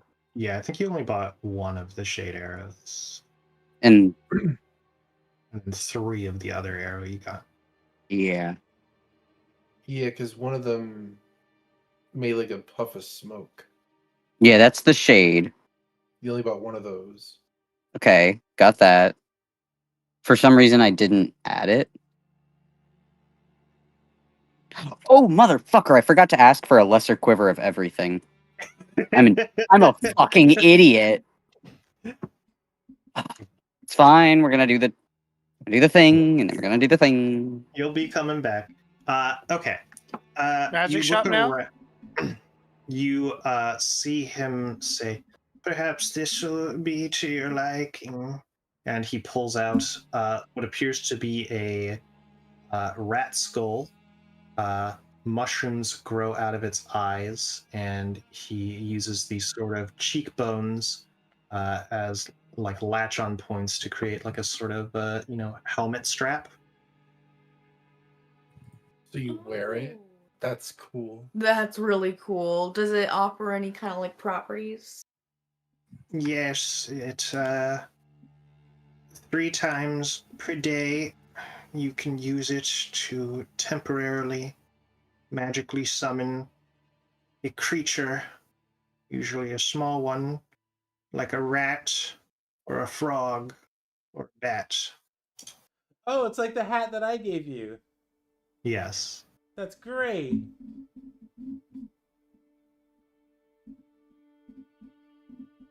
It is a hat of vermin.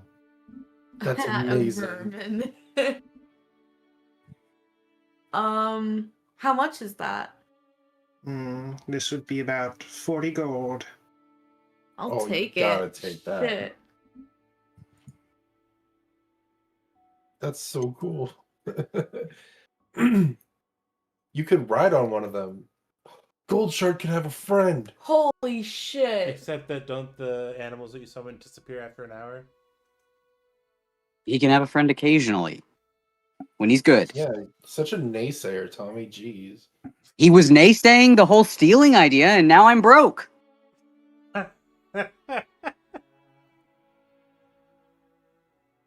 It's a real shame, Tommy. Yeah.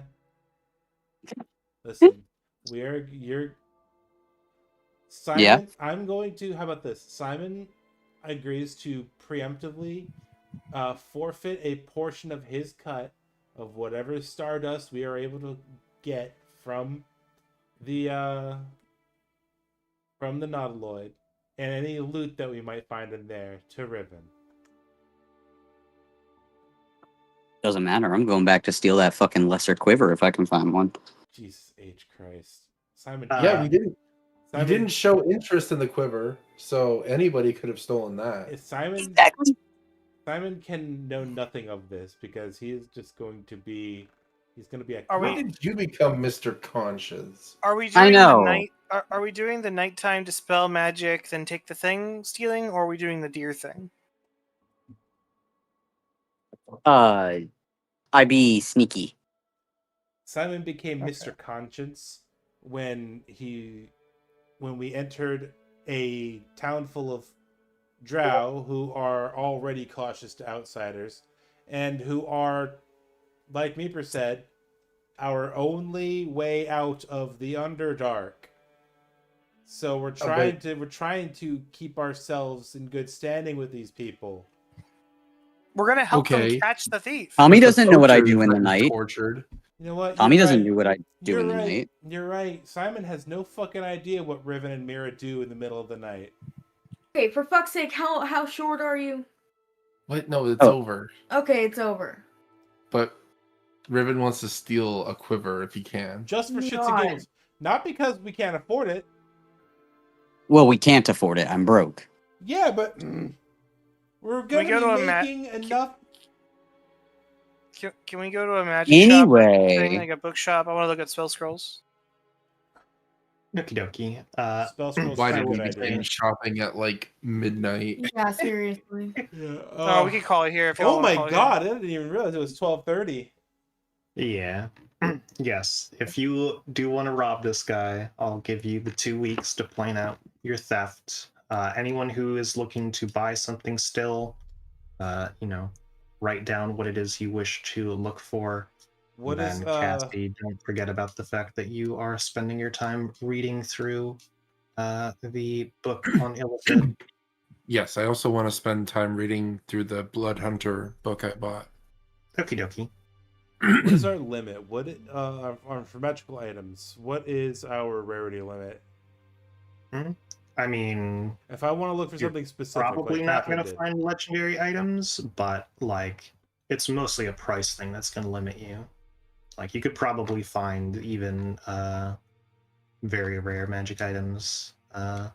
One of us should try to get a chest of preserving just to put in the house. So that way we can actually like no more of this. Oh, we don't have any food that doesn't have an expiration date. Bullshit. We can actually start storing food. Can I ask? No. I want to see if anybody has a carafe of limitless water or endless water. Well, you can put that in the list, and we can take a peek at There's it. there's a sink in my bookshop. I don't know where the water come from, but we got a sink. You can do so much insane It comes from a nonsense. reservoir, which you usually fill with either rainwater or tap water, and it's not infinite. There's so much wild shit you can do with a carafe of endless water. You can use I've heard it. it. I've heard it called a decanter of endless water. By the way, I don't know what a Oh, carafe is of it? endless water is. Is it decanter? I believe it is decanter, yeah. Yeah.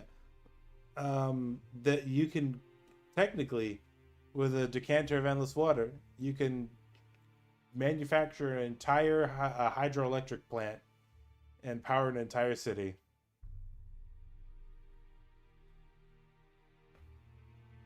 I don't know. It's just a very, very seemingly just silly and flavorful, but actually very, very good and cool magic item. If we're calling